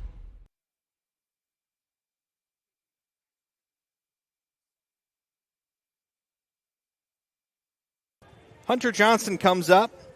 Adam Walters has made his way onto the mound for the Corndogs. Walters, the Corndog veteran, is put in quite the spot here. Yeah, definitely coming in, and not the most ideal spot if you're a pitcher, but Adam Walters, as we said, definitely he's Corndog veteran for sure. He is a Corndog veteran. He's pitched in 16 innings this year. 4 appearances, though. He's pitched pretty long in all of his outings. All of them have been starts, except for one, June 4th against Oswego. He didn't start. First pitch, swinging a high pop-up. This is exactly what he needed. This will be an infield fly. Sheridan makes the catch. None of the runners advance. It's an infield fly officially. And that's what you want if you're Adam Walters right there. You couldn't ask for it any better. Indeed. Adam Walters this year has a 1.24 ERA. His last outing came on July 6th against the Little Calumet Beavers. How about 4 shutout innings? That'll definitely lead you to a win. That takes care of business.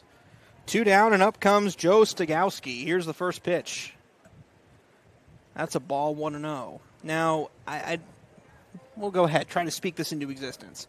Can you think of a time where a team in 2 innings in a row had the bases loaded with nobody out and could only score 1 run between the 2 innings? I don't know the last time that's happened. That pitch is in there for a strike, count as 1-1. I really can't think that either, to be honest with you. That's a pretty remarkable feat. Yeah, but that's not the greatest. That's hard to do. It's not the greatest one either. Well, it's a great feat if you're a pitching staff. Yeah. I mean, getting there is one thing, Yeah. but 1-1 pitch, swinging a fly ball to right, fouling out of play. So yeah, if you're a pitching staff, getting those consistent 3 outs after that is definitely a very, very impressive feat. 1 ball, 2 strikes, 2 down, bottom of the 5th inning. Stogowski, who walked back in the 4th, trying to tie the ball game or give Addison the lead. Here's the pitch. Misses outside for a ball, 2-2. Walter's trying to get him to chase there. Had a pitch to play with, decided to see if he could get him to chase. He couldn't. 2 balls, 2 strikes, 2 down. Walters. Shook Chronopoulos off the first 2 times. Deuces are wild here in the 5th. The delivery from Walters. Check swing. Did he go? No. It misses outside. Count is full. Walters thought that was strike 3. Huge pitch coming here. Yeah. Bases are loaded. Nowhere to put Joe Stogowski. Adam Walters looking in. Shaking off Chronopoulos again. Wonder if we're going to see fastball here. Runners go. Got a fastball, but it missed for ball 4. Run scores, and it's a tie ball game. And just like that, we got a whole new ball game. That run will be charged to Hacker. And that brings up Ratcliffe. That's a at-bat for Walters that feels very frustrating because you had him on the ropes. Just couldn't finish it off. No. That's got to be pretty frustrating for Coach Heisman, too. 2 down, first pitch. Misses outside for a ball. Count moves to 1-0 on Lou Ratcliffe. This umpire's got a very strict zone, too. Indeed he does. The 1-0. That's in there for a strike. Count is now 1-1. Whole new ball game now. Yeah. Tie ball game here in the bottom of the 5th, or top of the 5th. No balls and 1 strike. Chopper back to the mound. Walters has it. Underhands it to first. Inning over. But the Addison Braves do get 2 runs on the board without a base hit and no corndog errors, and they leave the bags loaded. We head to the bottom of the 5th inning, 2-2. We're tied up. Ultimate party experience? Bring the excitement with Game Truck mobile video game feeders. Action-packed laser tag and gel tag battles, bounce houses, epic foam parties, and unforgettable photo booth fun. Perfect for birthdays, schools, festivals, team bonding, and community events. We bring the fun right to you. No stress and no mess. Book your party today and make memories everyone will be talking about with Game Truck.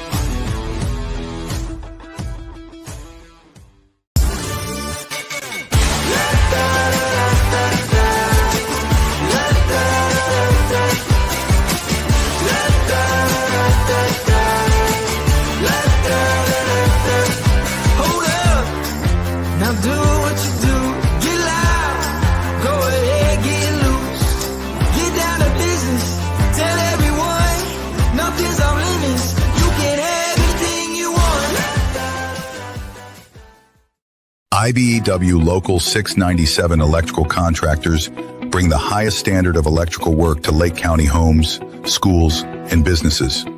From everyday fixes to once-in-a-lifetime builds, we don't just get the job done, we get it done right and up to the highest safety standards. When you need electrical work, hire the professionals who power Indiana. Powering Indiana, Lake County, bringing excellence to the job, creating a brighter future for our community. Love high school sports? Then make sure you're following the Heartland Sports Network on Facebook, Twitter, and Instagram. Rankings, highlights, breaking news, and live coverage, all in one place. Like it, follow it, share it. Heartland Sports Network, your home for hometown.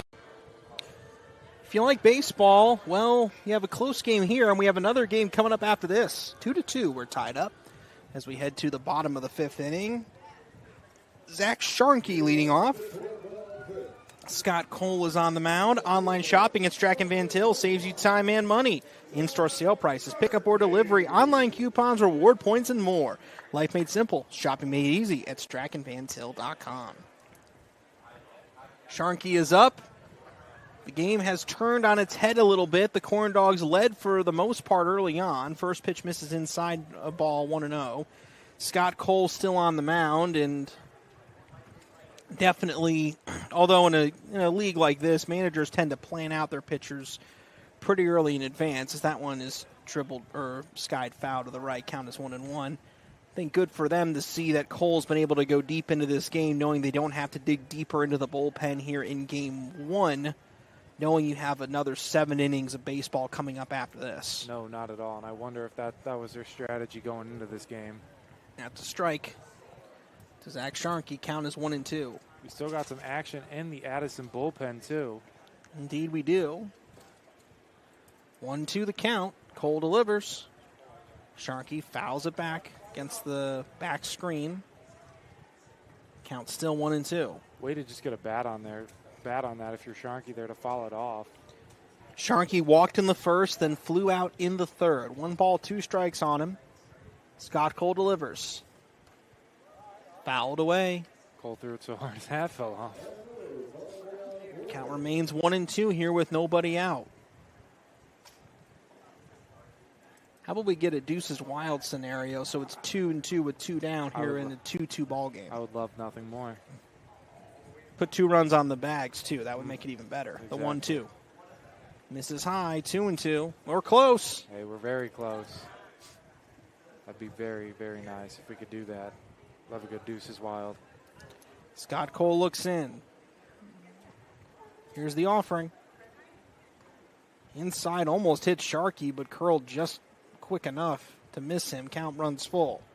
Sharkey walked in the first, flew out in the third, looking for his second trip to the base pass here today. Scott Cole ready. Here's a 3-2. Ball 4, he walked him. Way to battle back. What a way to battle back there if you're Sharkey. All right, so Sharkey's reach. That brings up Billy Chidsey as the Corndogs try to find a way to get themselves back in the lead after forfeiting it in the top of the fifth.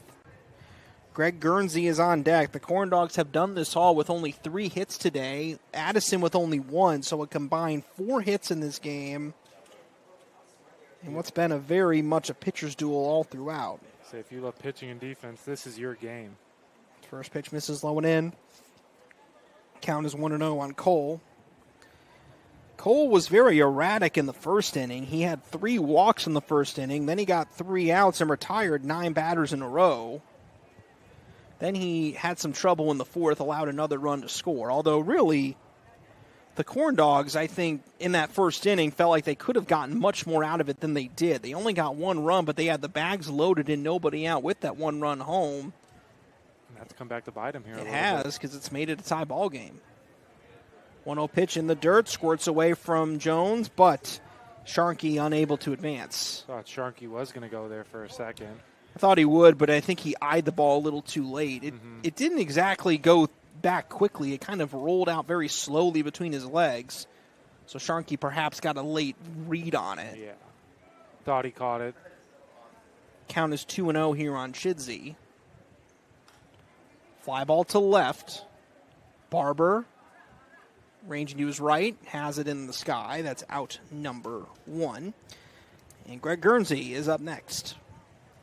Hopefully Guernsey can get some going here. As we said, he's been hitting really well as of late. He can come up huge here if he can just get on base.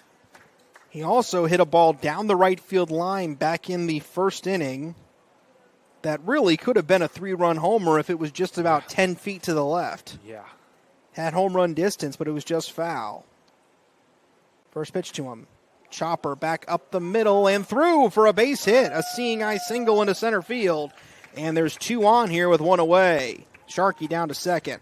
It's a nice piece of hitting there from Guernsey to get it right up the middle. Thought it was going to get caught by the second baseman Fiegelson there. I thought he was going to make a play with it, but just getting by his glove there. Drew Kostiba singled to lead off the 4th inning. Base hit here could score a run. Sharkey's got the speed. First pitch. Misses up and in for a ball. Count is 1-0 here on Drew Kostiba. Kostiba's 3rd time facing Cole this lineup. Through the lineup. 1 away here's the pitch. Kostiba fouls that one back off of the top of the wall behind the plate. A very short, about a 3-foot high wall behind the plate. A brick wall that's padded behind home plate. Means that balls that hit that pad kind of dead and they don't ricochet quite like they would if they were fouled off to the right or the left. Yeah. Happened a lot last year. They would just foul back, and it would just bounce right back into the catcher's mitt, essentially. 0-2. Kostiba has the string pulled. Strike 3. Or strike 2. Count is 1-2 on Kostiba. Kostiba was really fooled there on that one. That was a nice change of pace there from Scott Cole. Cole up above 80 pitches. The 1-2 delivery. Sharkey goes. Pitch misses low and inside, and Sharkey down to third without a throw. Good base running there by Zach Sharkey. So now Kostiba in a situation where if he could get a ball into the outfield here, should score a run. Just bloop it right in there. Easier said than done, but 2-2 the pitch. In the dirt, ball 3. It's now 3-2 on Kostiba with Caleb Navarro on deck. Kostiba struck out with the bases loaded in the first. He would like to not squander this opportunity as well. Full count with 1 away. Cole ready. Runner goes. Ground ball, foul down the third base line. Not foul by much. We've seen a couple of those today where they've just been barely going foul down the line. Hoping one stays fair for the Corndogs here at some point. Greg Guernsey trots his way back to first base. Full count. Strike 3 called. Drew Kostiba in disbelief as he goes back to the mound talking to the umpire. And Caleb Navarro comes up, and it'll take a base hit for the Corndogs to break this 2-2 tie. Yeah, Kostiba not happy with that strike 3 call, walking back to the dugout. But Navarro comes up in a huge spot here to get another runner across. Guernsey goes, swinging and a miss, throw down to second. There will be no throw to third, and it goes into left field. Sharkey will score. Guernsey to third, and he's going to be set. Ball misplayed in left. Here comes Guernsey. There will be no play. Corndogs lead it 4-2. Wow. Cornelius is absolutely hyped. Wow. What a sequence of events there. That's 3 Corndogs runs scored on bad throws from Joseph Torres behind the plate. Cornelius decided to pop over just at the right time. Guess got that magical touch, I guess. And the Corndogs have a 4-2 lead. Wow. First pitch in there for a strike, count is 0-1. There have been 6 runs scored in this game. Only one of them has come because of a base hit. The rest have come off of errors, missed plays, and walks. Navarro swings and misses at strike 3, but the Corndogs do get 2 runs home on only 1 base hit, a critical Addison error, and they leave nobody on. We head to the 6th. Corndogs lead it 4-2. Did you know? They decorate over 210,000 cakes a year. Did you know? Their butcher will cut your meat your way. Did you know? They have trained floral designers in store. Did you know? They will make your wedding cake. Did you know? They have a variety of deli bakeable entrees. Did you know? Their online app has coupons and so much more. Who does that? Strack & Van Til. Now you know. Headquartered in Maryville, Indiana, Centier Bank continues to play a pivotal role in every community we serve. Beginning with a single location in 1895 to serving 13 counties across Indiana, Centier Bank has championed a workplace of community building, philanthropy, and financial education to enrich the lives of individuals and businesses in the communities we serve. Our promise for a better tomorrow for generations to come is what sets Centier apart. Centier Bank, Indiana's largest private family-owned bank. If your business wants to reach real customers in real communities, the Heartland Sports Network is where you need to be. With thousands tuning in every week across Indiana and beyond, your message plays alongside the games people care about most. Connect with families, alumni, parents, and the next generation of local leaders. Digital ads, in-game features, branding opportunities. We'll build a package that fits your goals. Advertise with the Heartland Sports Network. Visit heartlandsportsnet.com or contact us today. 4-2 Corndogs as we head to the top of the 6th inning. Good time as ever to remind you that UChicago Medicine continues to lead the way in groundbreaking research and advanced care. From scientific discoveries to expert clinical treatments, they're shaping the future of medicine every day. Adam Walters back there on the mound. Connor Peckham is due up, along with Braden Clancy and Tyler Martini. So I fear we are not going to start the second game on time, but that's okay. This game has been just exciting as any other game has been this year for the Corndogs. Game 2, I believe, was originally officially slated for around a 6:30 start, but might be a little later than that. It's okay. Pitch misses inside. Count is 1-0. This is an old-school single-admission doubleheader. Not like what you'll see in the big leagues today where they do the split-admission doubleheaders. 1-0 pitch misses outside. Count is 2-0, where they'll play the first game. They'll clear out the ballpark. And then they'll open the gates back up, allow the fans in for the second game. That pitch is in there for a strike. Count is 2-1. Speaking of doubleheaders, though, I don't know if you noticed this, but the 2027 Major League schedule came out, and I don't know what the official reason is for this. As that pitch misses low and outside, it's 3-1.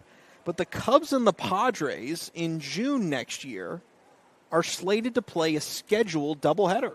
I did not notice that. Yeah, no. they're scheduled to play a scheduled doubleheader. Huh. That's a strike. Count is 3-2. Wonder if that'll be a single admission, old school style doubleheader where you get the 2-for-1, or if it'll be a split admission doubleheader. We'll see what they decide. The 3-2 pitch. Swing and a miss, strike 3. Walters gets Peckham. Really nice pitch there from Walters. Nice change of speed there. That's a Corndog K. Indeed it is, and that'll bring up Braden Clancy. He's 0 for 2 today. I'd say perhaps the most famous doubleheader in Chicago baseball history came in September of 2003 when the Cubs had a rainout on Friday to a game on Saturday, and the Cubs were fighting for the division with the Houston Astros. This is back when the Astros were in the NL, and they were playing the Milwaukee Brewers that day. Ironic now, knowing the rivalry between the two teams, but on that day, the Cubs were big Brewers fans. Yeah, they were. And the Brewers were not very good at the time. That pitch misses low for a ball, 2-0. And, the story is the story's been well told. The Cubs swept the doubleheader against the Pirates, and then the Brewers took care of business against the Astros, and the Cubs, end up winning the division, go to the NLCS, the whole story. But here's another part of that story that I think is interesting, is that pitch misses 2-1. So the guy that led the Brewers to victory in that game was a guy who had this final line on the day. Okay. He went 3 for 5, as that pitch is in the dirt, count is 2-1. Had a triple, 3 RBIs, and 2 doubles. Wow. In that game. Okay. The Brewers won 5-2. And the guy who had that line on the day was a guy by the name of Scott Podsednik. No idea who that is. Other than that's dribbled foul, 3-2. And if you're a White Sox fan, you know who Scott Podsednik is. He was a member of that 2005 White Sox championship team. He was the leadoff hitter. He was a really critical part of that team. Had a walk-off home run in the World Series after, mind you, he didn't hit a home run all regular season. Swing and a miss. And that is a foul, actually, so that count remains 3-2 here on Braden Clancy. But I always found that interesting that Scott Podsednik had this great game that gave the Cubs a division title or helped the Cubs to a division title in 2003. Then 2 years later, gets traded to the White Sox and helps them to a World Series. I always found that interesting. Chicago legend, really. This is my first time ever hearing a Scott Podsednik, but it just already sounds like an absolute Chicago legend. Yep. If you know White Sox baseball in the 2000s, Scott Podsednik is a big time. He was a huge part of that team. Chopper to the right side. Waiting on it is Navarro. Flips it to first. Walters covering the bag easily, and that's out number 2. Sometimes you need guys like that. Not a lot of power. You just need a good leadoff hitter is always essential to a good team, in my opinion. He was an all-star that year in 2005 for the White Sox. His lone all-star season, 12th in MVP voting. He sure was. He was like I said, he was. Sounds like a stud. He was a very good ball player. That's a strike. Count as 0-1. Had 309 career stolen bases. Hit 281 in his career. Again, had a, very nice career. Oh, yeah. That pitch misses for a ball. Count as 1-1 here on Tyler Martini. He did score a run in the 5th inning on the walks. One of the walks, the Fiegelson walk specifically. 1-1 pitch misses outside. Count is now 2-1. I don't know if you've ever heard of I believe they're on Twitter too, the Instagram account, MLB Hall of Pretty Good. Yeah. I was going to say, I don't know if he's in there, but I feel like he's one of those guys that absolutely he's definitely one of those guys that I'd put in that Hall of Pretty Good or very good category. Yeah. I would put Scott Podsednik in that category. Just got the job done. He was a very good, he knew his role and he played it exceptionally well. Swing and a miss, strike 3, and the inning is over. 1, 2, 3, go the Braves. We head to the bottom of the 6th. The Corndogs lead it 4-2. Ultimate party experience? Bring the excitement with Game Truck mobile video game feeders. Action-packed laser tag and gel tag battles. Bounce houses, epic foam parties, and unforgettable photo booth fun. Perfect for birthdays, schools, festivals, team bonding, and community events. We bring the fun right to you. No stress and no mess. Book your party today and make memories everyone will be talking about with Game Truck.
Love high school sports? Then make sure you're following the Heartland Sports Network on Facebook, Twitter, and Instagram. Rankings, highlights, breaking news, and live coverage, all in one place. Like it, follow it, share it. Heartland Sports Network, your home for home.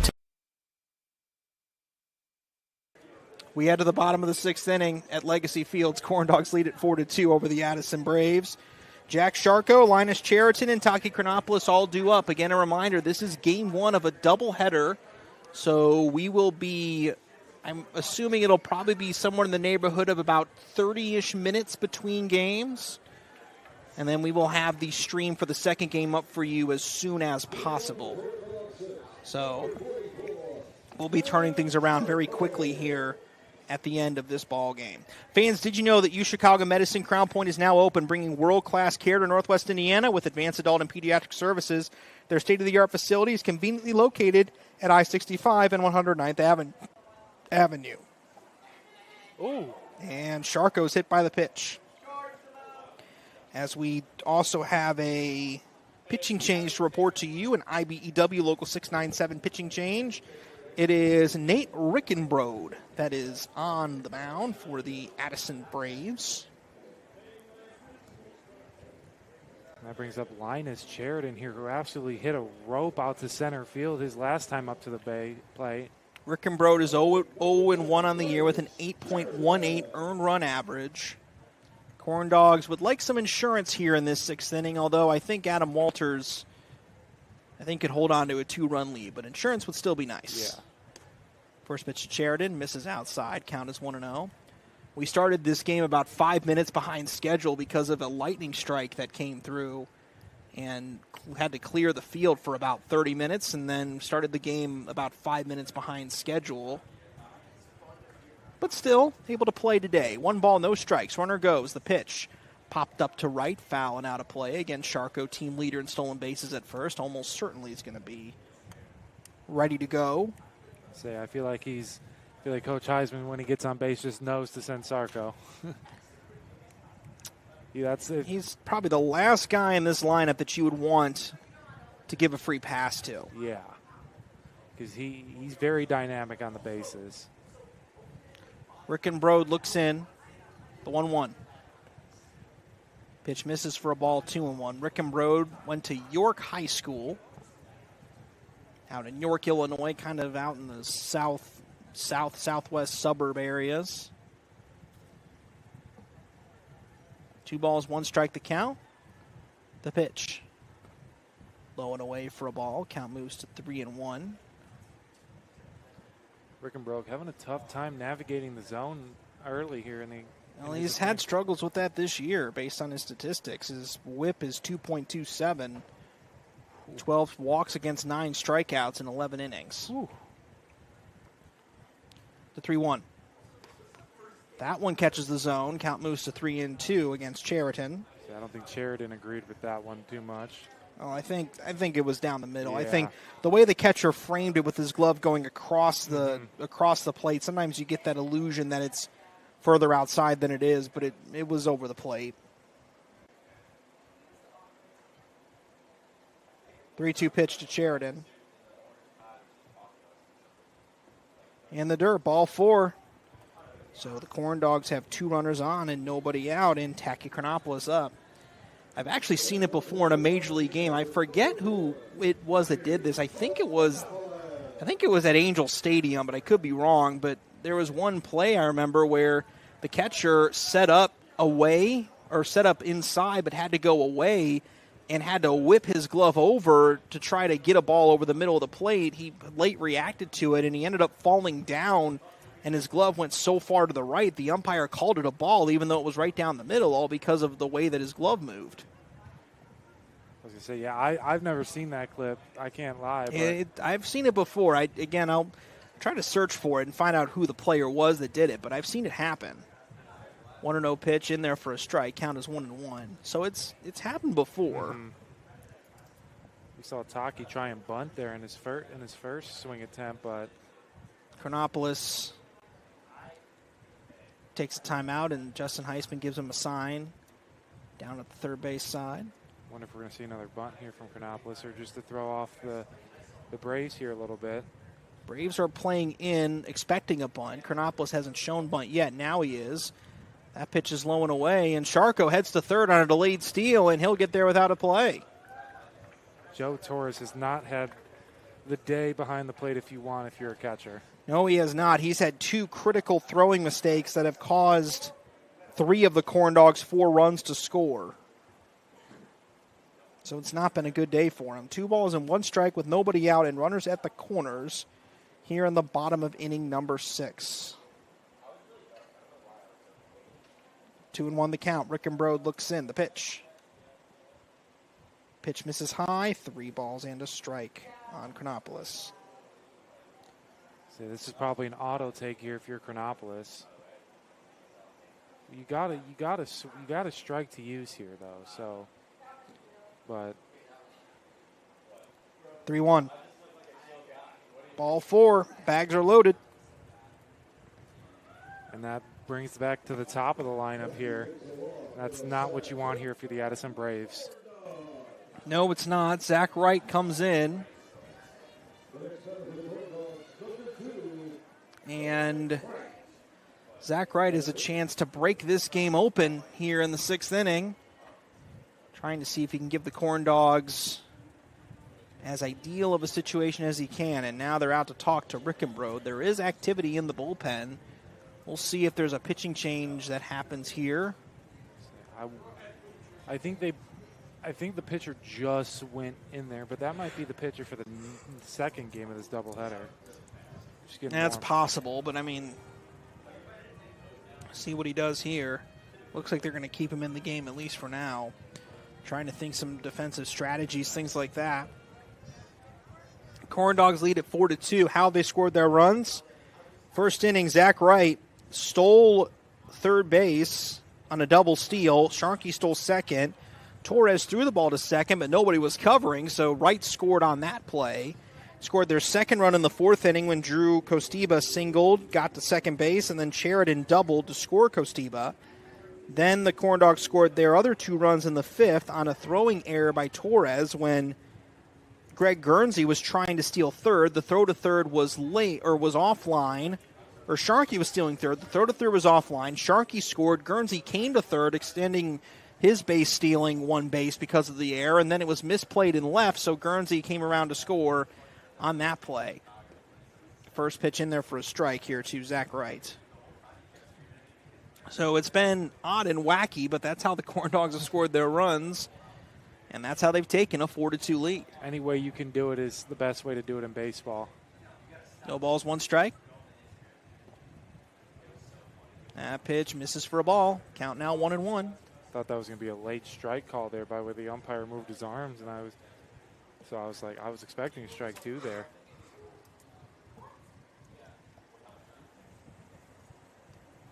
No balls, 1 strike the count.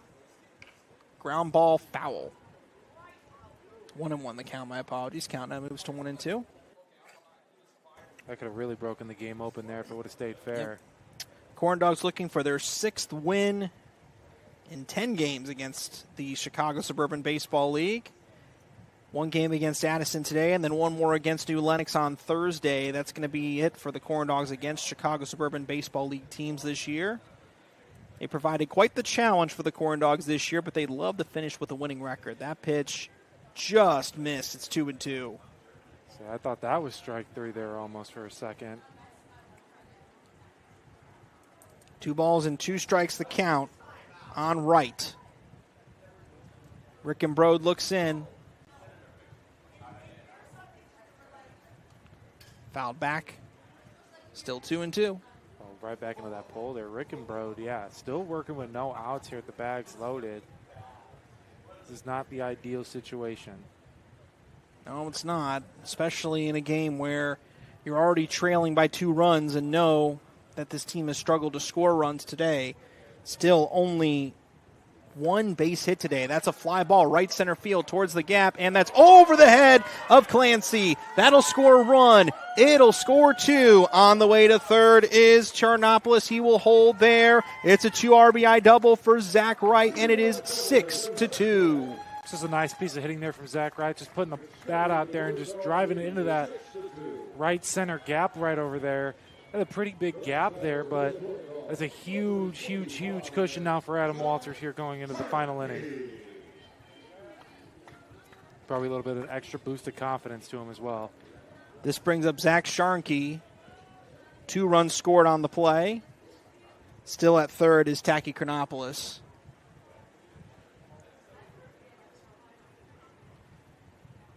And here's the pitch coming in from Rickenbrode. Pitch misses high. Count is quickly 1-0 on Zach Sharkey.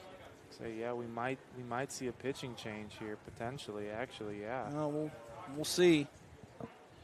1 ball, no strikes with nobody out. Rickenbrode looks in.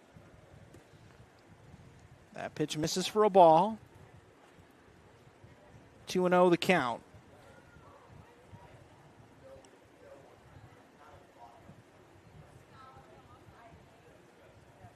Rickenbrode ready with the 2-0 pitch. That pitch misses low, 3-0 on Sharkey, and he's just continuing to struggle to find the strike zone. He struggled with that this season, but he's really, really struggling with it here. And in danger of having this game get away from the Braves. 3-0 the pitch. Ball 4, walks Sharkey. So that's 3 walks in this inning, plus a hit by pitch and the double. Bags are loaded now for Billy Chidsey. This has turned into an absolute nightmare inning and scenario for the Addison Braves. It has turned into a nightmare, and now Billy Chidsey is up. Corndogs have already broken the game open. Chidsey trying to break it open even wider. Corners playing in here with nobody out. The pitch. Misses up and in for a ball. Count is 1-0.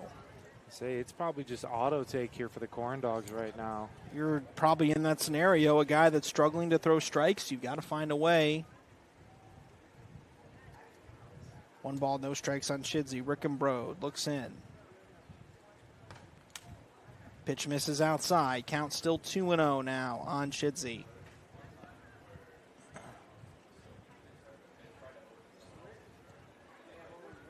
I don't think Rickenbrode has thrown a strike here in the past 6 pitches. 2 balls, no strikes. The pitch to Chidsey. There it is. In there for a strike. It's now 2-1 on Chidsey. 6-2 Corndogs lead it. Game 1 of a doubleheader here at Legacy Fields on the Corndogs Broadcasting Network. Thank you for joining us on the Heartland Sports Network, the Region Sports Network, and on the Corndogs Facebook page. 2-1 delivery, misses for a ball. 3-1 now on Chidsey. No place to put him with nobody out.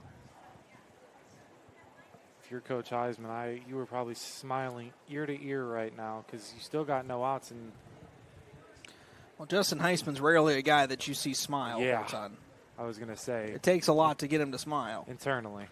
3-1 pitch, fouled away. It's 3-2. Smiling internally, I should say. It is very hard to please Coach Heisman, at least until after the game. Well, after the win. But he's a guy that loves winning. Oh, yeah. 3 balls, 2 strikes on Chidsey. Rickenbrode looks in. Full count. The pitch. Walked him. Run scores. It's 7-2.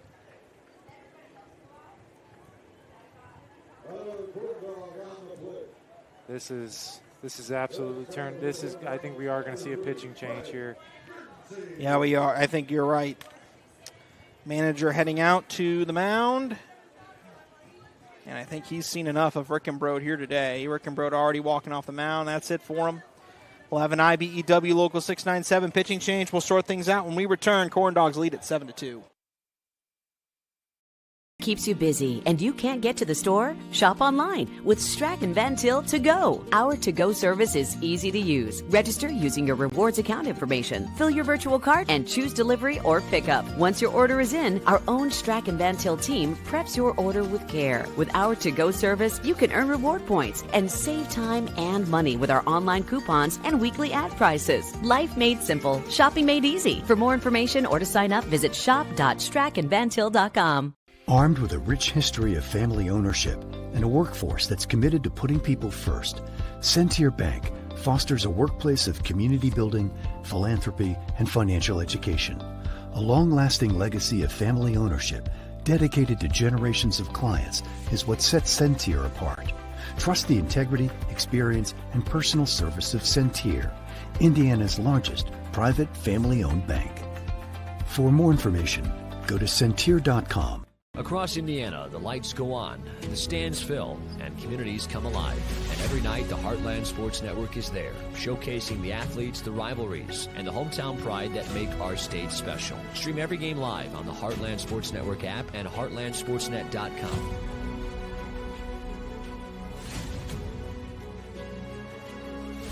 Your teams, your stories, your network. The Heartland Sports Network, proudly bringing the Heartland together, one game at a time. Bottom of the 6th, nobody out. Corndogs already have 3 in, and the bases are loaded. And Kyle Vojak is the new pitcher for the Addison Braves. IBEW Local 697 sponsoring all of our pitching changes. And Greg Guernsey is up here with the bags loaded, nobody out, and a chance to really do some damage here in this 6th inning. Yeah, this could really break this game open here. Guernsey, a fly ball to right field. That one pretty deep, curling towards the line, and it is foul. Dropped foul on the warning track. Could have been extra bases, but it was foul. That's the second time today we've seen Guernsey drive a ball to right field, but it's been foul both times. Man, he's put an absolute drive into those ones. He's picked up the power recently. He had a bases-clearing double against Post 94 last Sunday, and then you just saw that there. 0-1. Line drive, base hit down the right field line. That one is toward the corner. 1 run scores, 2 run scores. Chidsey is going to be held up at third. A 2-run double for Greg Guernsey, and it's 9-2 Corndogs. Chidsey putting in, not Chidsey. Guernsey putting in kind of in that same area in right field over there, just hitting it right above that line, right where you want to hit it there. How about a pair of 2 RBI doubles? Making a pretty good case for player of the game. Sure is. We're going to have to think about that. Drew Costiba comes up. He singled back in the 4th inning. We're going to have that discussion probably after the 6th inning's concluded. This is a 1-0 ball game heading to the bottom of the 4th, and the Corndogs have scored 8 runs in the last 3 innings to blow this game open. 1-0 the count here on Costiba. Corndogs have absolutely blown this game open here. Vojak looks in. First pitch. Misses high for a ball. 2 balls, no strikes now on Costiba. Still no outs here for the Braves either. Corndogs have gotten through 7 batters in this 6th inning without an out. That pitch misses outside. Count is now 3-0. Vojak.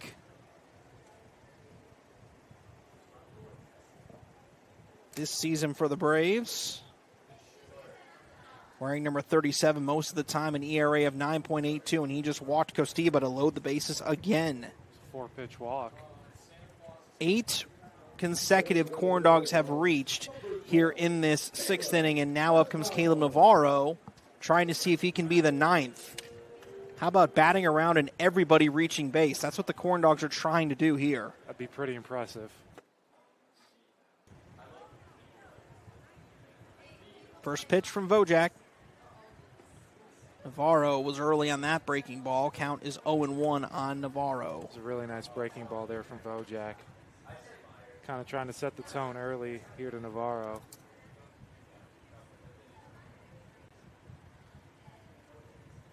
Navarro swings and misses. Count moves now to 0-2. If you're Caleb Navarro, you'd hate to be the first out here. Hate to be the first out. Hate for it to be a double play as well. That's a possibility.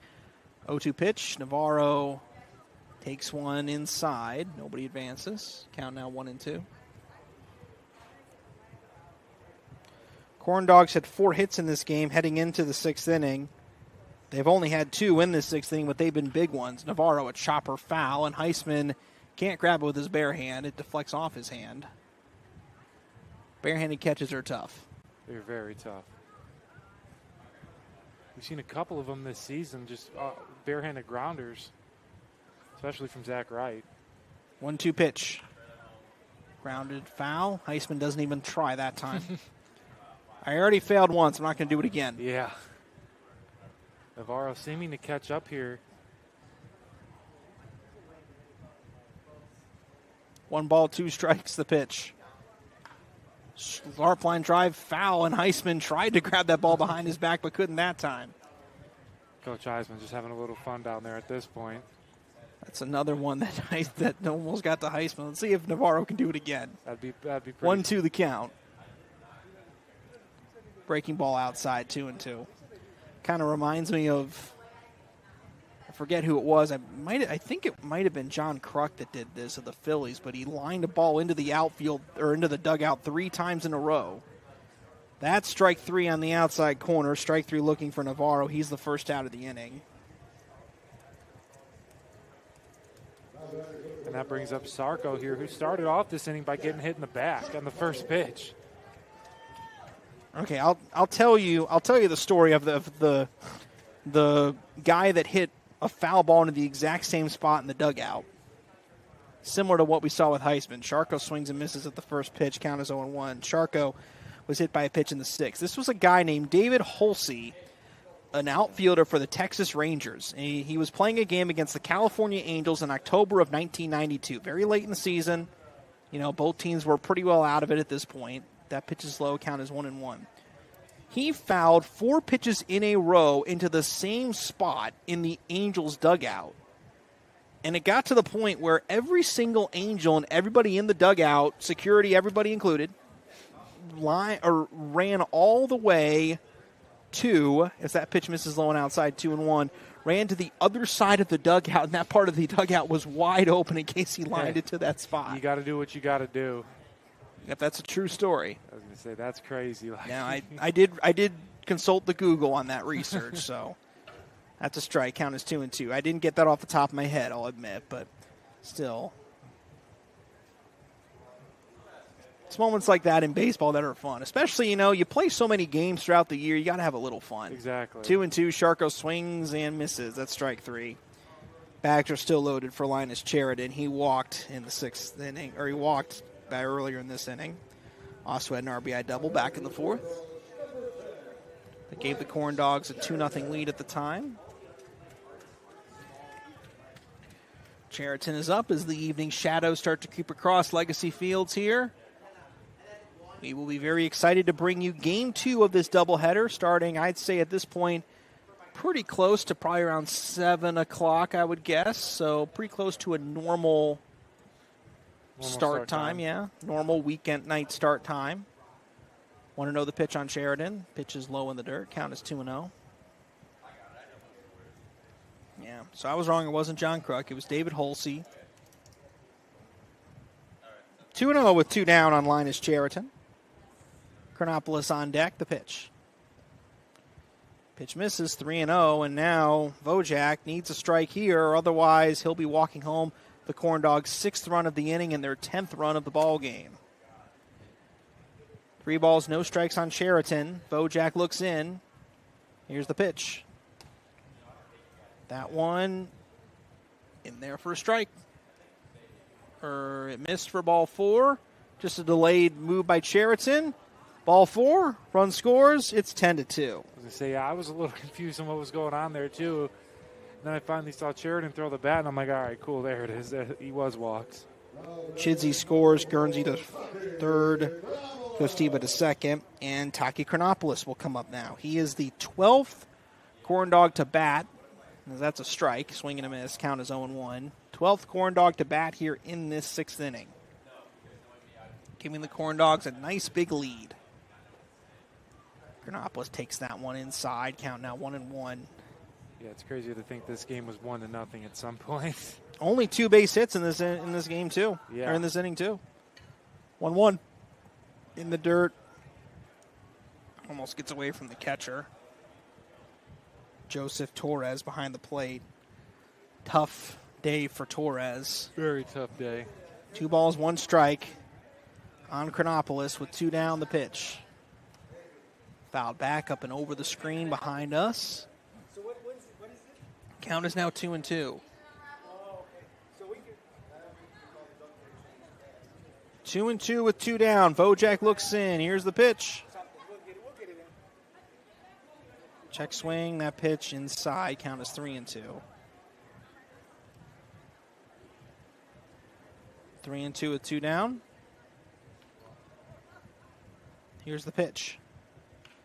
Chopper to the left side. Radcliffe gloves it. Throws across the diamond to first. And that's a well offline throw that goes all the way to the fencing. 1 run's already scored. 2nd run comes home. Chronopoulos down to 2nd. It's 12-2 thanks to a big-time error by Radcliffe over at 3rd. You thought that'd be the end of the inning. You did indeed think that. Sheraton goes all the way to 3rd. And that is the end of the first game. And, yeah, they did. All right, 12-2. They called a run rule. Corndogs win it. So, Corndogs 12-2 over the Addison Braves. And we're going to go ahead and give us our player of the game today for the Corndogs. Well, I'm thinking on the spot. We'll give it to Jacob Misch. Jacob Misch. 3 shutout innings, 1 hit, 3 strikeouts, no walks. Corndogs take the win 12-2 in Game 1 over the Addison Braves. We'll go ahead and we'll end the stream right here. We will move on to our second stream for Game 2. That stream should be up here very shortly. Have a great night, everybody.